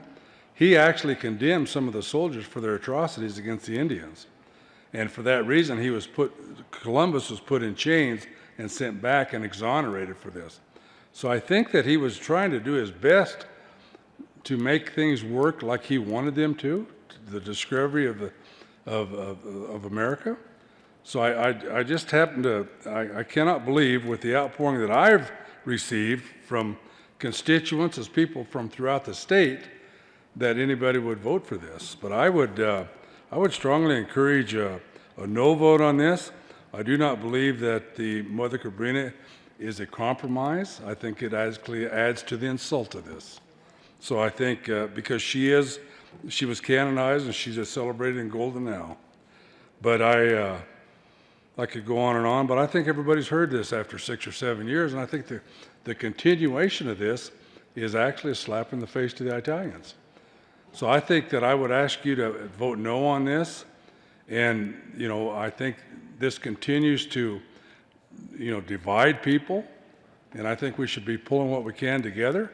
And I have a problem with going back 600 years and trying to rewrite history. I'm not saying that Columbus was a saint, because he wasn't, but I think what he contributed to this continent, to our way of life, and everything else, I think it should be commended. So with that, Mr. Chair, I would ask for a no vote on this, and thank you very much. Thank you, Senator Crowder. Senator Gardner. Thank you, Mr. Chair. Well, one wouldn't think that designating a holiday would be so complicated or so controversial, but it is. When I saw the bill as introduced, I was pretty excited. The reason I was pretty excited about the bill as introduced is that it abolished Columbus Day as a state holiday and replaced it with a wholly different day, Colorado Day, August 1st, which would become a state holiday, which in effect means that we're all going to get an extra holiday because Columbus Day and the U.S. Code wasn't going to go away, and all the federal installations would close, and all the federal courts would close, and the banks would close, and so that'd be another holiday, and I was pretty excited about that. Well, at least the employee me was kind of excited about that. The legislator me, who worries about the economy and so forth, wasn't so much. But then I looked at the re-engross bill, and I say, well, what we really did was we took Columbus Day and we're going to call it something else.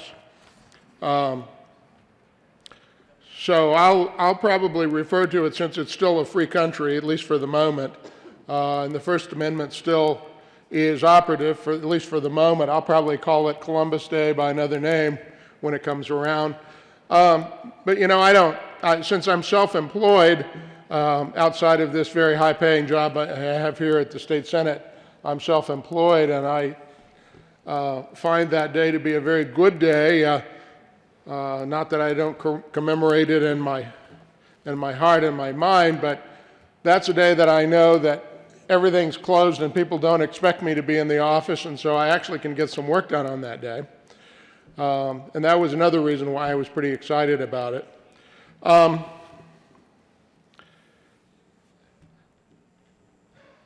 Many decades ago, when I was in the Air Force, I had the privilege of serving at a joint and international headquarters with what was then, I want to say NATO was probably 13 or 14 nations at the time. Now it's up into the 20s. And I was at this headquarters, and I all through the summer and into the fall, I would go in and somebody wouldn't be at their desk because we had Germans and we had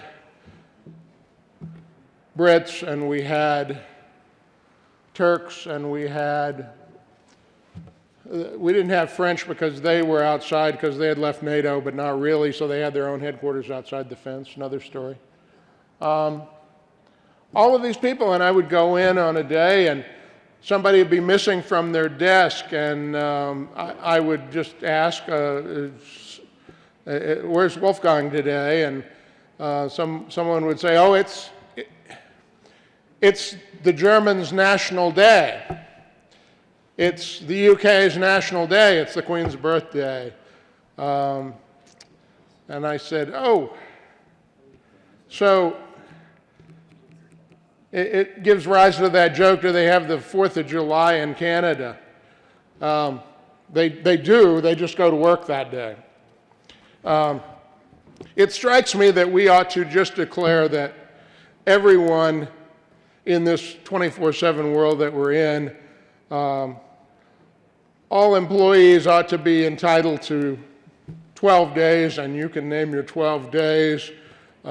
Since we're interfering in every other employee-employer relationship this session, why don't we just interfere in that one and we just say everyone gets 12 days and you can choose which 12 you want, and you don't have to take Christmas off. You know, you can take whatever other day you want off instead of that, or you can take 12 of them together, or whatever you want to do. This is big symbolism with economic implications, best left alone. I will be a no vote, but I appreciate you hearing my thoughts about this, because the point of all that is holidays are laden with all sorts of sometimes religious, sometimes nationalistic, sometimes just, you know, Labor Day and the history of Labor Day is all grounded in the labor movement, but I as an employer take it and happy for the day. All of those things carry with them a whole set of baggage. We're going to move the baggage around on this one, but it's going to be Columbus Day by any other day, because in the United States Code, it's still Columbus Day. And if they can't move that, they can't change that, it won't change it. I don't think that they're going to do Mother Cabrini on that day when they change it. I'm just guessing. So then we'll be back here and try to decide whether we call it one or the other. I do have one objection to the language of the bill, though. And I don't know if this is important enough for an amendment. At page 3, line 27, take a look there. I heard one of the sponsors say that Colorado will be the very first state to have the Francis Xavier Cabrini Day. And yet, the language of the statute says commonly called Francis Xavier Cabrini Day. Well, it couldn't commonly be called that if we're the first, but as I often say, if we call an apple an orange in statute, that makes it so. So I guess we want it to be commonly called that. We'll commonly call it that by statute, whether it is or not, which comes around to the original point. Why don't we just give everybody 12 days and let them take them? I've asked for a no vote. Our Jewish, Hindu, Buddhist, and Muslim friends would appreciate that idea. Senator Quorum. Thank you, Mr. Chair. We heard this bill in committee, and I became somewhat ill and was not able to stay for the vote. But I have some thoughts on the bill that I would like to discuss with you. I'm a huge fan of history. I know the minority leader is also a huge fan of history, and you know, we cannot change history. We can put our spin on history, but we cannot change history. And I'm not going to say if Christopher Columbus was a good man or a bad man.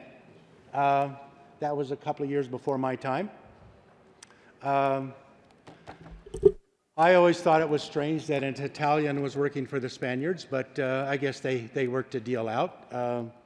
Unfortunately, when Queen Isabella passed away, Columbus's reign also ended.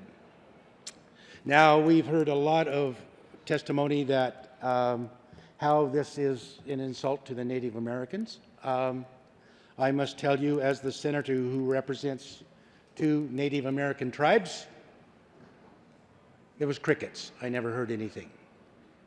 So I didn't know if it was a big deal with them. Probably not. But in the interest of history, I would like to take this opportunity to correct the record, and therefore I would move L004.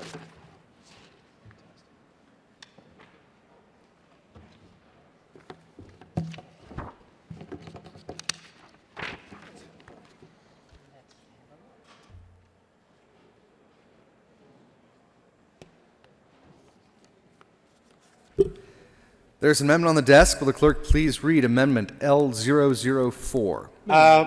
Thank you, Mr. Chairman. Would the senator please allow the clerk to read the amendment? Amendment L004, House Bill 1031 by Senator Quorum. Thank you, Mr. Chairman. As a true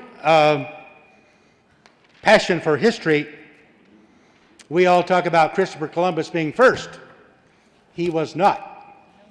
To my Scandinavian friends, 500 years earlier, Leif Erikson discovered North America. So this amendment simply says that we change Mother Cabrini Day to Leif Erikson Day. To the Leif Erikson amendment, Senator Hansen. I moved the amendment. Yeah, he did. Yeah.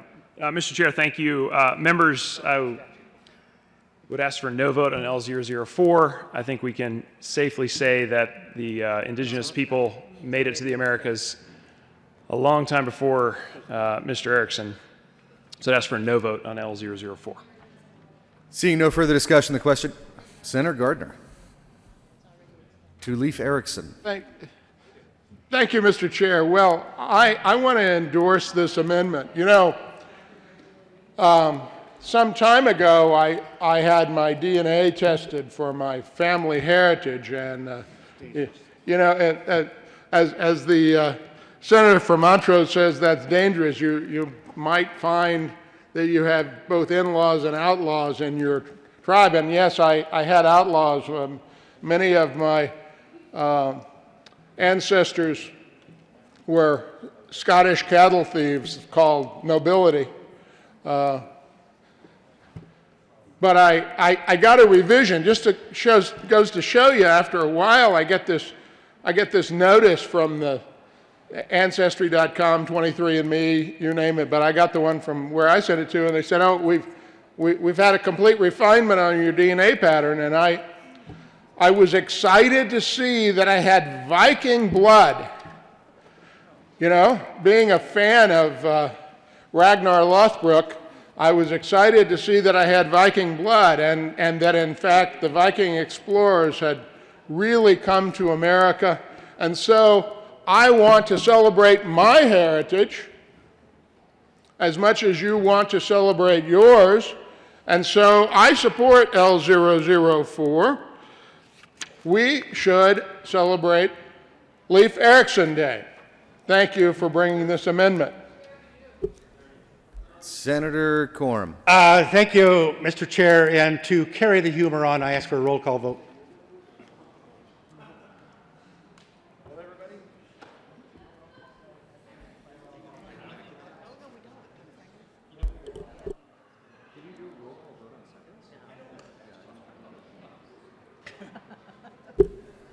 My apologies to the good senator, but a roll call vote is not in order on second reading.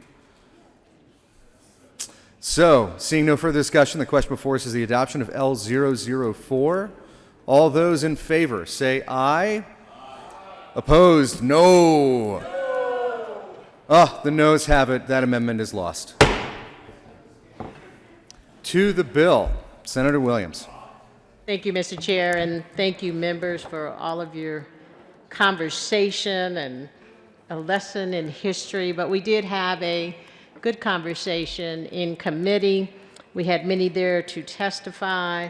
Everyone had an opportunity to have their say. And we believe that this is a good way to have a compromise. And just keep in mind that this just repeals Columbus Day as a state holiday. And Columbus Day is currently observed on the second Monday in October, and Francis Xavier Cabrini Day will be observed on the first Monday in October, and I ask you for an aye vote. Senator Marble. Thank you, Mr. Chair. When we change or have holidays, usually it's in an effort to get everybody involved to celebrate that day. And what's really funny about this is not a bipartisan bill. This is a very one-sided attempt to cast a moral judgment with negative connotations on historical events that happened over 500 years ago. This is the way that many people see it, and they wish that it would just be laid to rest, because what happened 500 years ago happened, and we should celebrate it. The birth of the United States or this country, no matter who came, Leif Erikson, Christopher Columbus, we should celebrate the discussion around that and not change it in a very one-sided attempt.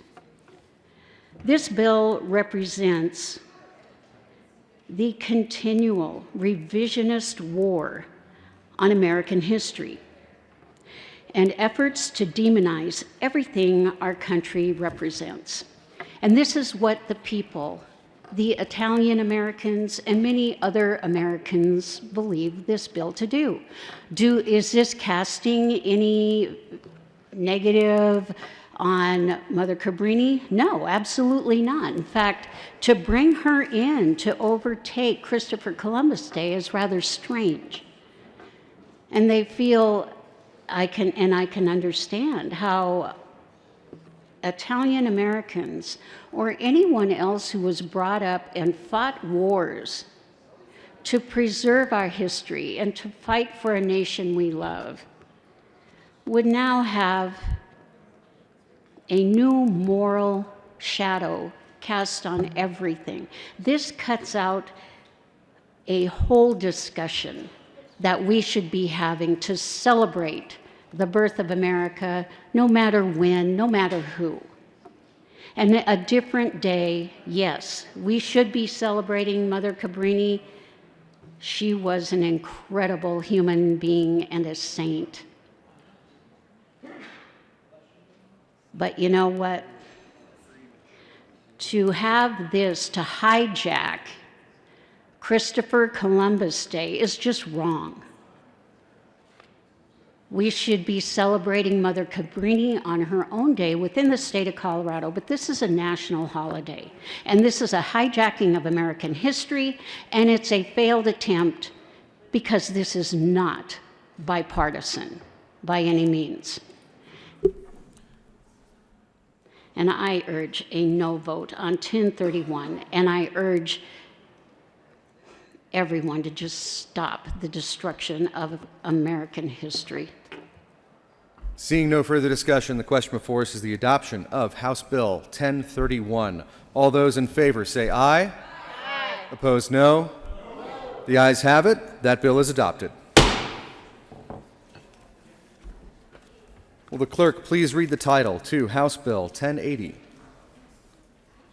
House Bill 1080 by Representatives Graham M. Weekle and Senators Gonzalez and Marble concerning repealing the residency licensing requirement for marijuana licenses.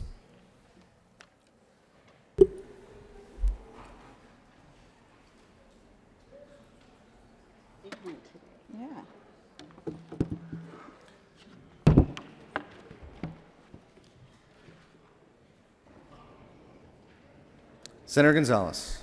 Thank you, Mr. Chair. We move House Bill 1080 and the associated committee report. To the committee report. Thank you. Senator Gonzalez. Thank you, Mr. Chair. In the committee, we did have one technical amendment, and the committee report reflects that technical amendment. Question before us is the adoption of the Business, Labor, and Technology Committee report. All those in favor say aye. Opposed, no. That motion passes. That committee report is adopted. To the bill. Senator Gonzalez. Thank you, Mr. Chair.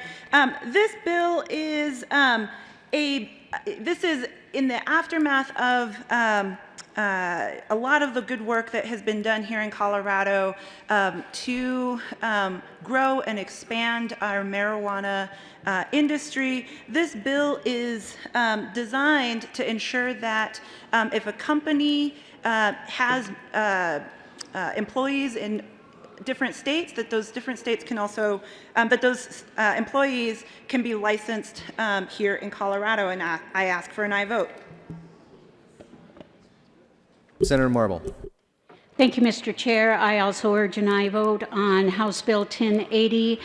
Colleagues, this bill helps the flow of business and it helps it attain efficiency in operation.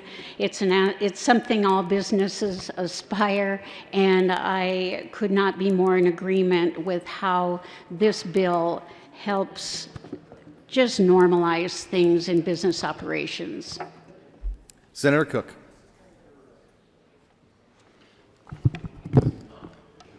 Thank you, Mr. Chair. I rise in opposition to this bill, and partly for what I heard from the sponsor, that it helps grow and expand the marijuana industry. Don't we have enough drug dealers already? Why are we allowing the out-of-state people to come here and not even be residents? Don't we have enough drug dealers here in Colorado that already work for these for the marijuana industry?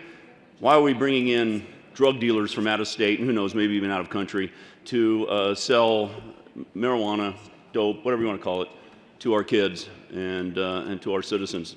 We have enough drug dealers. Let's not bring in any more. Senator Marble. Thank you, Mr. Chair, and I find that highly offensive to say that a business that is in our Constitution is considered drug dealers. That's offensive to the voters in the state of Colorado who actually voted this in back in 2012. And what we're doing here, we aren't hiring drug dealers. We are hiring people who are better at doing a job and trying to make these businesses work better, more efficiently. These aren't drug dealers. These are people who can do a variety of jobs within this industry in a way that drug dealers never could. And I really take offense because even though I never voted for Amendment 64, it's in our Constitution, and I took an oath to defend that. And if somebody is that against the marijuana industry, then go take it to the voters and change the Constitution. Senator Cook. Thank you, Mr. Chair. I'm sorry if the truth is offensive to some people. It's still against federal law. It's still a scheduled drug. So they are drug dealers.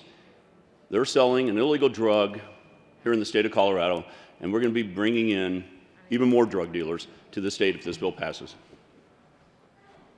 Senator Woodward. Thank you, Mr. Chair. One of my problems with this bill is we've struck the language that requires folks to be Colorado residents. We've completely struck that. They do not even have to be U.S. residents to own and control a license within the marijuana industry. I think we've opened it up with this very thing, and as the senator from Weld County mentioned, it does not have to be an upstanding member of society who gets one of these licenses now. We've now opened it up to, for certainly anybody in the country, but also anybody around the world. They can be a resident south of the border and begin to take over some of these licenses for our local businesses.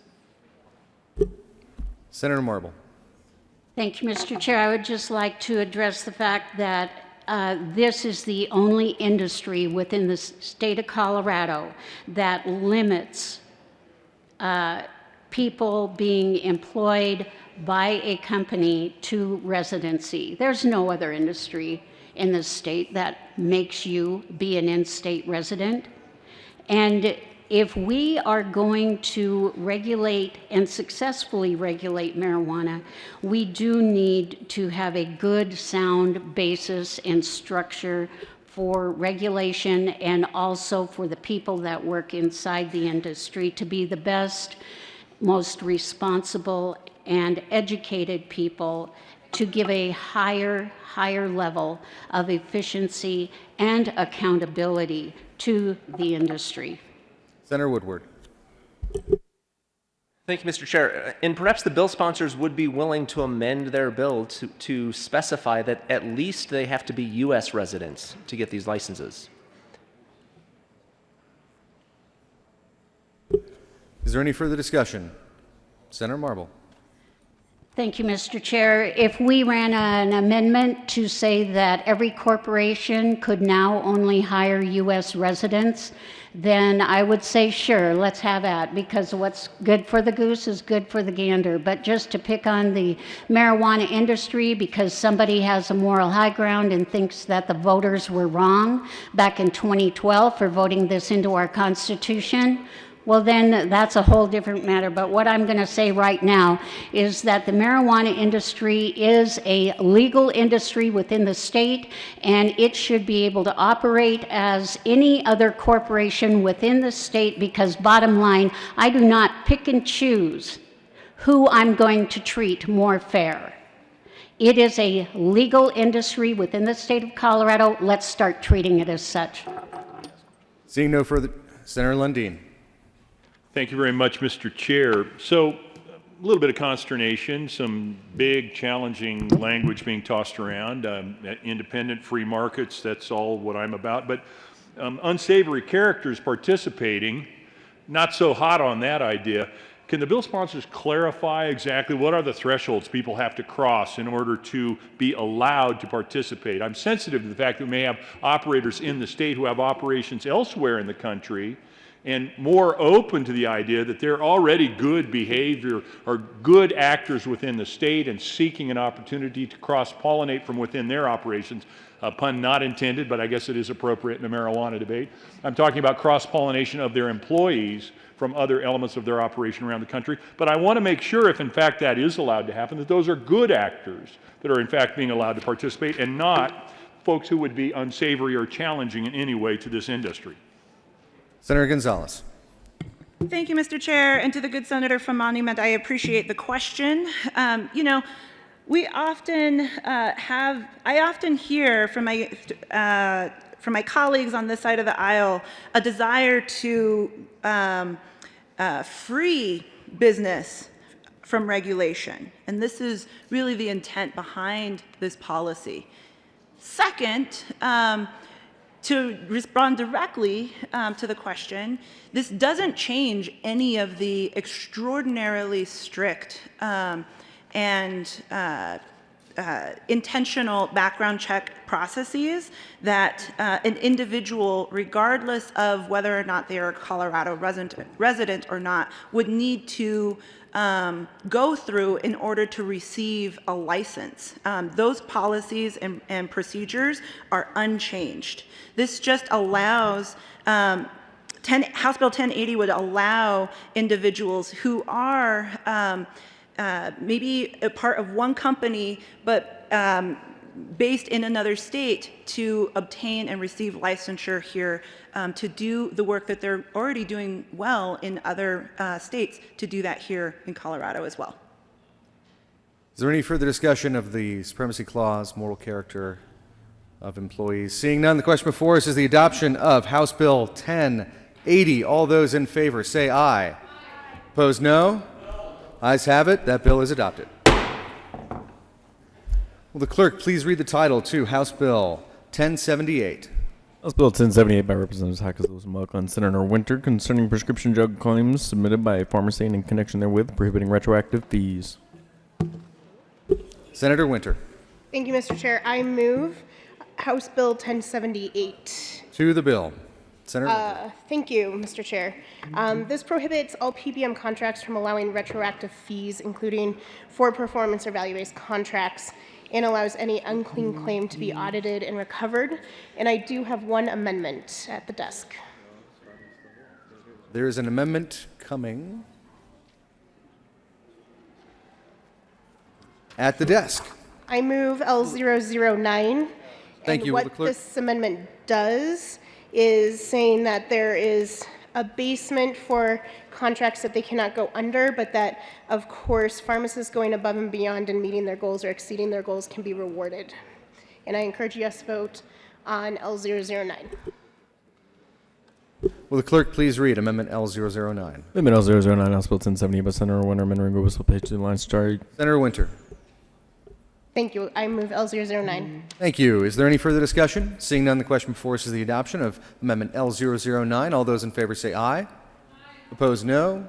Ayes have it. That amendment is adopted overwhelmingly. To the bill, Senator Winter. Thank you, Mr. Chair. I move for the passage of 1078 as amended. Seeing no further discussion, the question before us is the adoption of House Bill 1078. All those in favor say aye. Aye. Opposed, no. Ayes have it. That bill is adopted. Majority Leader Fenberg. Thank you, Mr. Chair. I move the committee rise and report. The motion before us is to rise and report. All those in favor say aye. Aye. Opposed, no. Ayes have it. The committee will rise and report.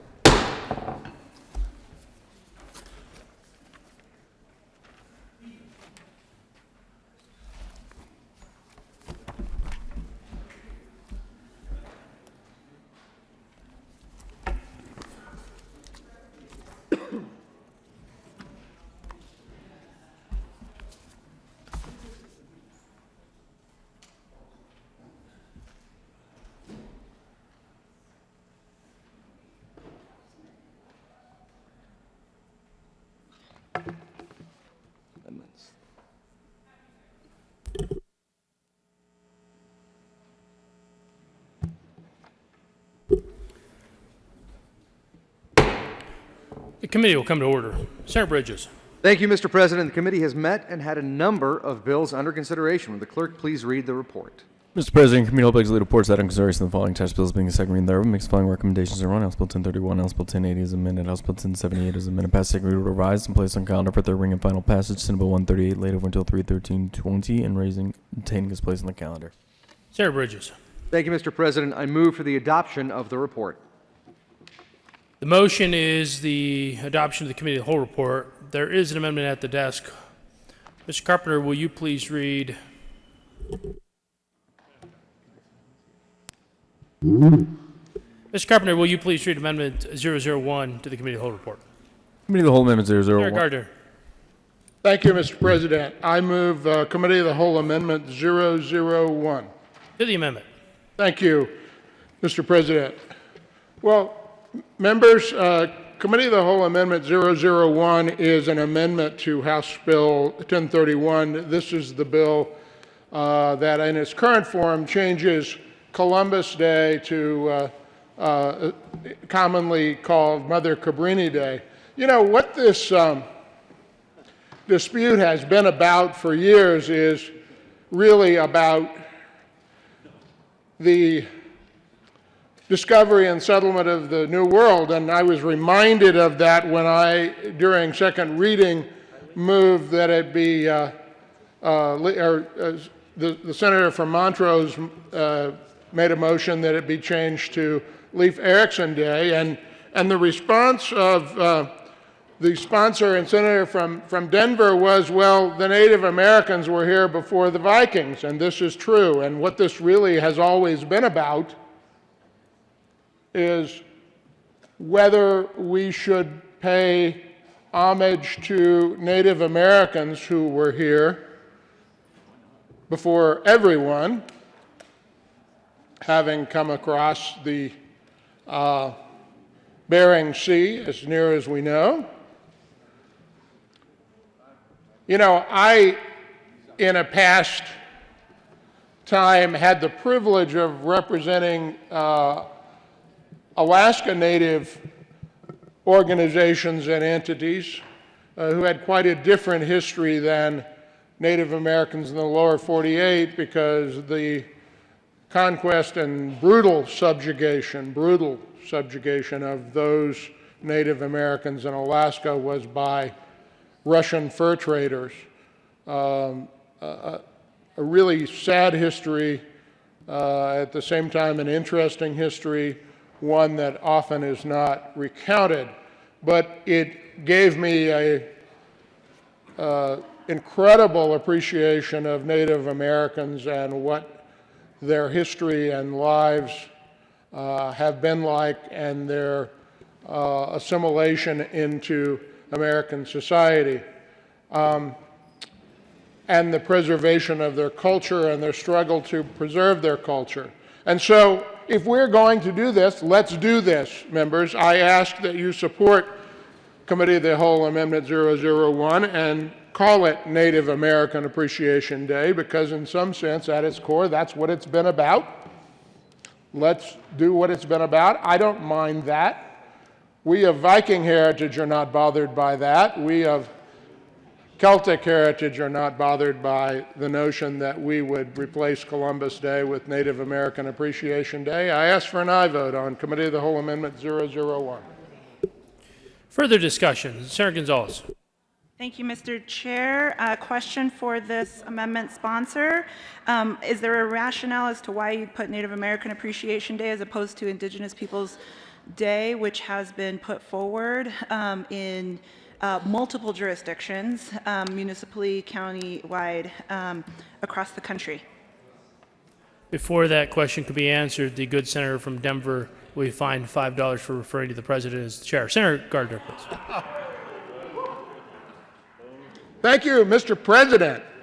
I invite the good senator from Denver, if she wishes to take a senatorial 5 and make a substitute amendment, she's certainly entitled to do so. To be honest with you, my experience with Native Americans has been that they are overall and generally comfortable with reference as Native Americans, but there are those who perhaps prefer indigenous peoples, and we can we could have a substitute amendment, and we can debate that this morning and into the afternoon. I'd be happy to do that, and if I get a senatorial 5, I can do some research on the pros and cons of Native American versus indigenous people. So I would invite that as a substitute amendment if the senator wishes to offer it. Senator Gonzalez. Thank you, Mr. President. Seeing that this work hasn't been done already, seeing that these conversations already haven't taken place, and seeing that this is an amendment that is not rooted in conversation with folks from Native community, I urge a no vote. Mr. Carpenter, please excuse Senator Owen Hill from the roll call. Senator Heisey. Thank you, Mr. President. I rise in support of this amendment as one who was raised to be proud of his Native American heritage, and upon further research found that it only amounted to about the same proportion as Elizabeth Warren's. However, I was raised to be proud of that heritage, and whether you want to call it by Native American or indigenous, yeah, I can't even say it, much less spell it, but I will be supporting this amendment. Members, while I always encourage you to have a robust conversation, refer things through the chair or the president, and also remember to stick to the confines of the bill. Further discussion? Seeing no further discussion, the question before the body is the adoption of Cal Amendment 0012, House Bill 1031. Are there any no votes? Senators Crowder, Donovan, Foote, Williams, Rodriguez, Fields, Lee, Moreno, Winter, Pedersen, Todd, Janal, Story, Hanson, Danielson, Bridges, the Majority Leader. Please add the President. With 15 ayes, 18 no votes, 0 absent, and 2 excused, Amendment 001 is lost. Further discussion. Mr. Minority Leader. Thank you, Mr. President. Have had a request for a roll call vote on 1031. A roll call vote has been requested on House Bill 1031. Mr. Carpenter, please poll the members.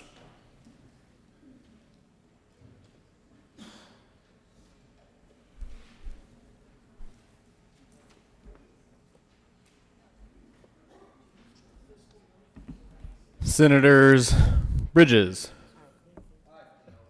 Bridges, aye. Cook. Cook, no. Quorum.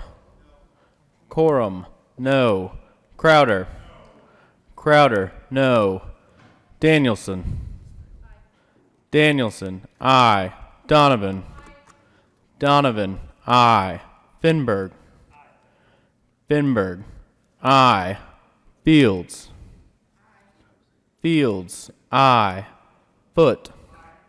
Foote, aye. Gardner. Gardner, no. Janal. Janal, aye. Gonzalez. Gonzalez, aye. Hanson. Hanson, aye. Hill, excused. Heisey. Heisey, no. Holbert. Holbert, no. Lee. Lee, aye. Lundeen. Lundeen, no. Marble. Marble, no. Moreno. Moreno, aye. Pedersen. Pedersen, aye. Priola, excused. Rankin. Rankin, no. Rodriguez. Rodriguez, aye. Scott. Scott, no. Smallwood. Smallwood, no. Sonnenberg. Sonnenberg, no. Story. Story, aye. Tate. Tate, no. Todd. Todd, aye. Williams. Williams, aye. Winter. Winter, aye. Woodward. Woodward, no. Zinzinger. Zinzinger, aye. Mr. President. Aye. Mr. President, aye. With 19 aye votes, 14 no votes, 0 absent, and 2 excused, House Bill 1031 is passed.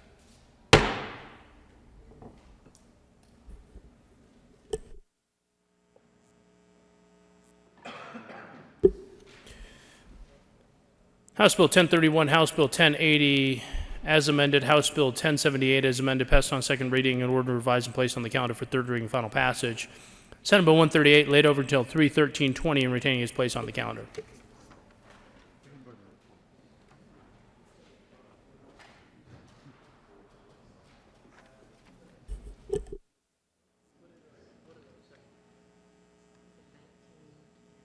You did the vote of the bill.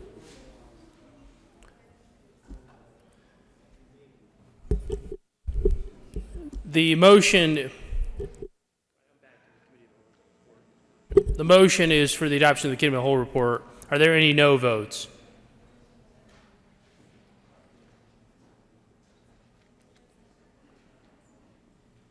With a vote of 33 ayes, 0 noes, 0 absent, and 2 excused, the committee of the whole report is adopted. House Bill 1031, House Bill 1080 as amended, House Bill 1078 as amended, passed on second reading, order revised and placed on the calendar for third reading, final passage, Senate Bill 138 laid over until 3/13/2020 and retaining its place on the calendar. Governor's appointments consent calendar. Will the clerk please read all of the appointments listed on the consent calendar? Member of the Statewide Internet Portal Authority, effective June 1st, 2019, for term expiring June 1st, 2023. William Griffin of Denver, Colorado, serves as representative of the private sector, appointed member of the Colorado Banking Board, effective July 1st, 2019, for term expiring July 1st, 2023. Glenn Hammeron of Glenwood Springs, Colorado, to serve as representative of bankers and as a representative who resides west of the Continental Divide, reappointed. Mr. Majority Leader. Thank you, Mr. President. I move for the confirmation of all the appointments listed on the consent calendar, which includes members of the Statewide Internet Portal Authority and members of the Colorado Banking Board. Is there any discussion? Seeing none, the motion is for the confirmation of all the appointments on the consent calendar. Are there any no votes? With a vote of 33 ayes, 0 noes, 0 absent, 2 excused, all of those appointments are confirmed. Message from the governor.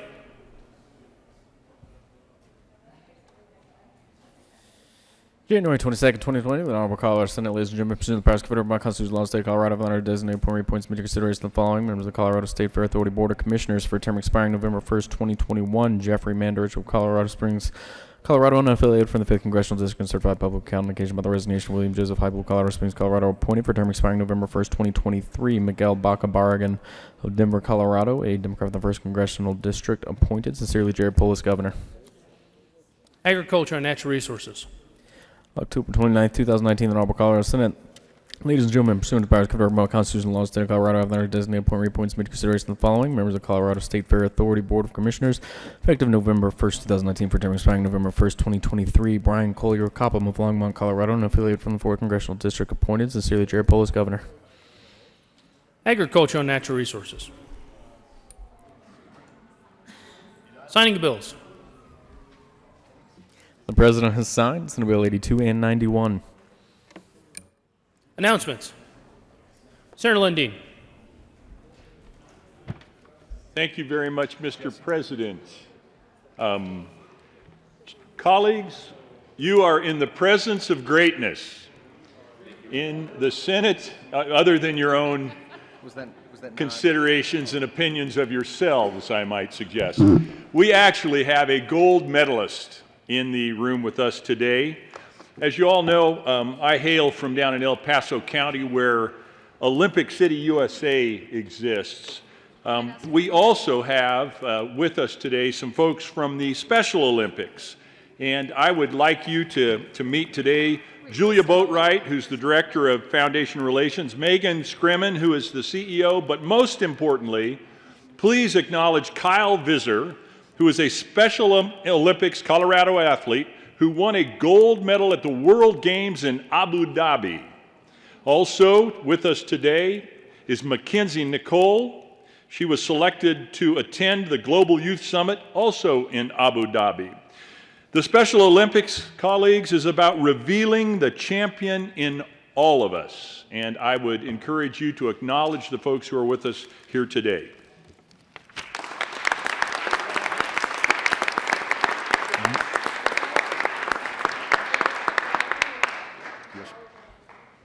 Senator Bridges. Thank you, Mr. President. I request a moment of personal privilege. Granted. Thank you. I would like to extend my gratitude as well. My uncle participated in Colorado's Special Olympic program. I believe he earned a medal, and the work you do is absolutely incredible. There will be a license plate bill coming through, and I know how much this chamber loves license plate bills. So I hope you keep your eyes peeled for that. I appreciate your support down the road. But thank you all so much for what you do for our Coloradans. Senator Sonnenberg. Thank you, Mr. President. I just wanted to remind everybody the Colorado Rural Electric Association is having their manager's lunch today that started about 15 minutes ago. but you can still make it down to Maggiano's.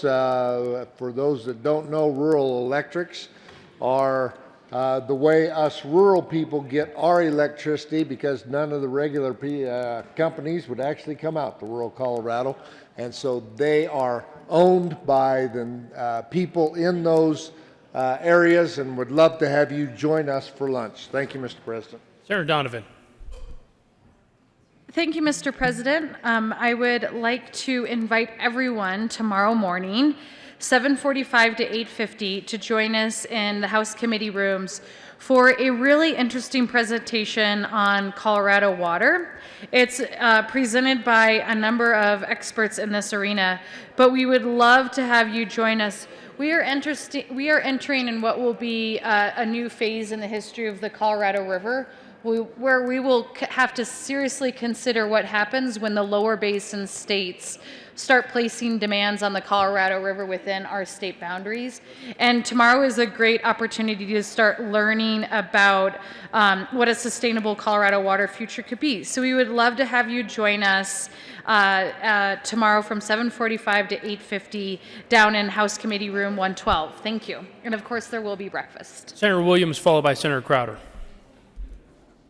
Thank you, Mr. President. Members of the Business, Labor, and Technology Committee, we will meet today at 1:30 in SCR 354. We are laying over 11:36 until Wednesday, so we'll be hearing 11:37 and 10:22. Please be prompt. Thank you. Senator Crowder. Thank you, Mr. President. For those that do not want to go to Maggiano's, you can go over to the Old Supreme Courthouse Veterans Entrepreneurs Showcase. They will have lunch there, and they will be there until 1:30. Thank you, Mr. President. Senator Zenzinger.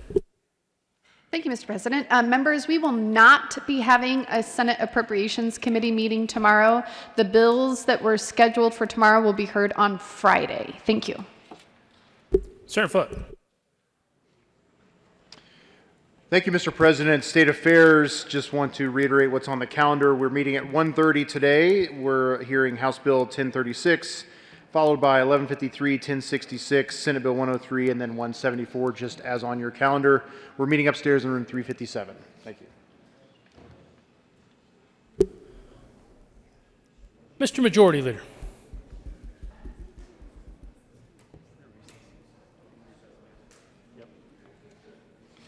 Thank you, Mr. President. We do have a few bills, I believe, to read across. You don't need to be here.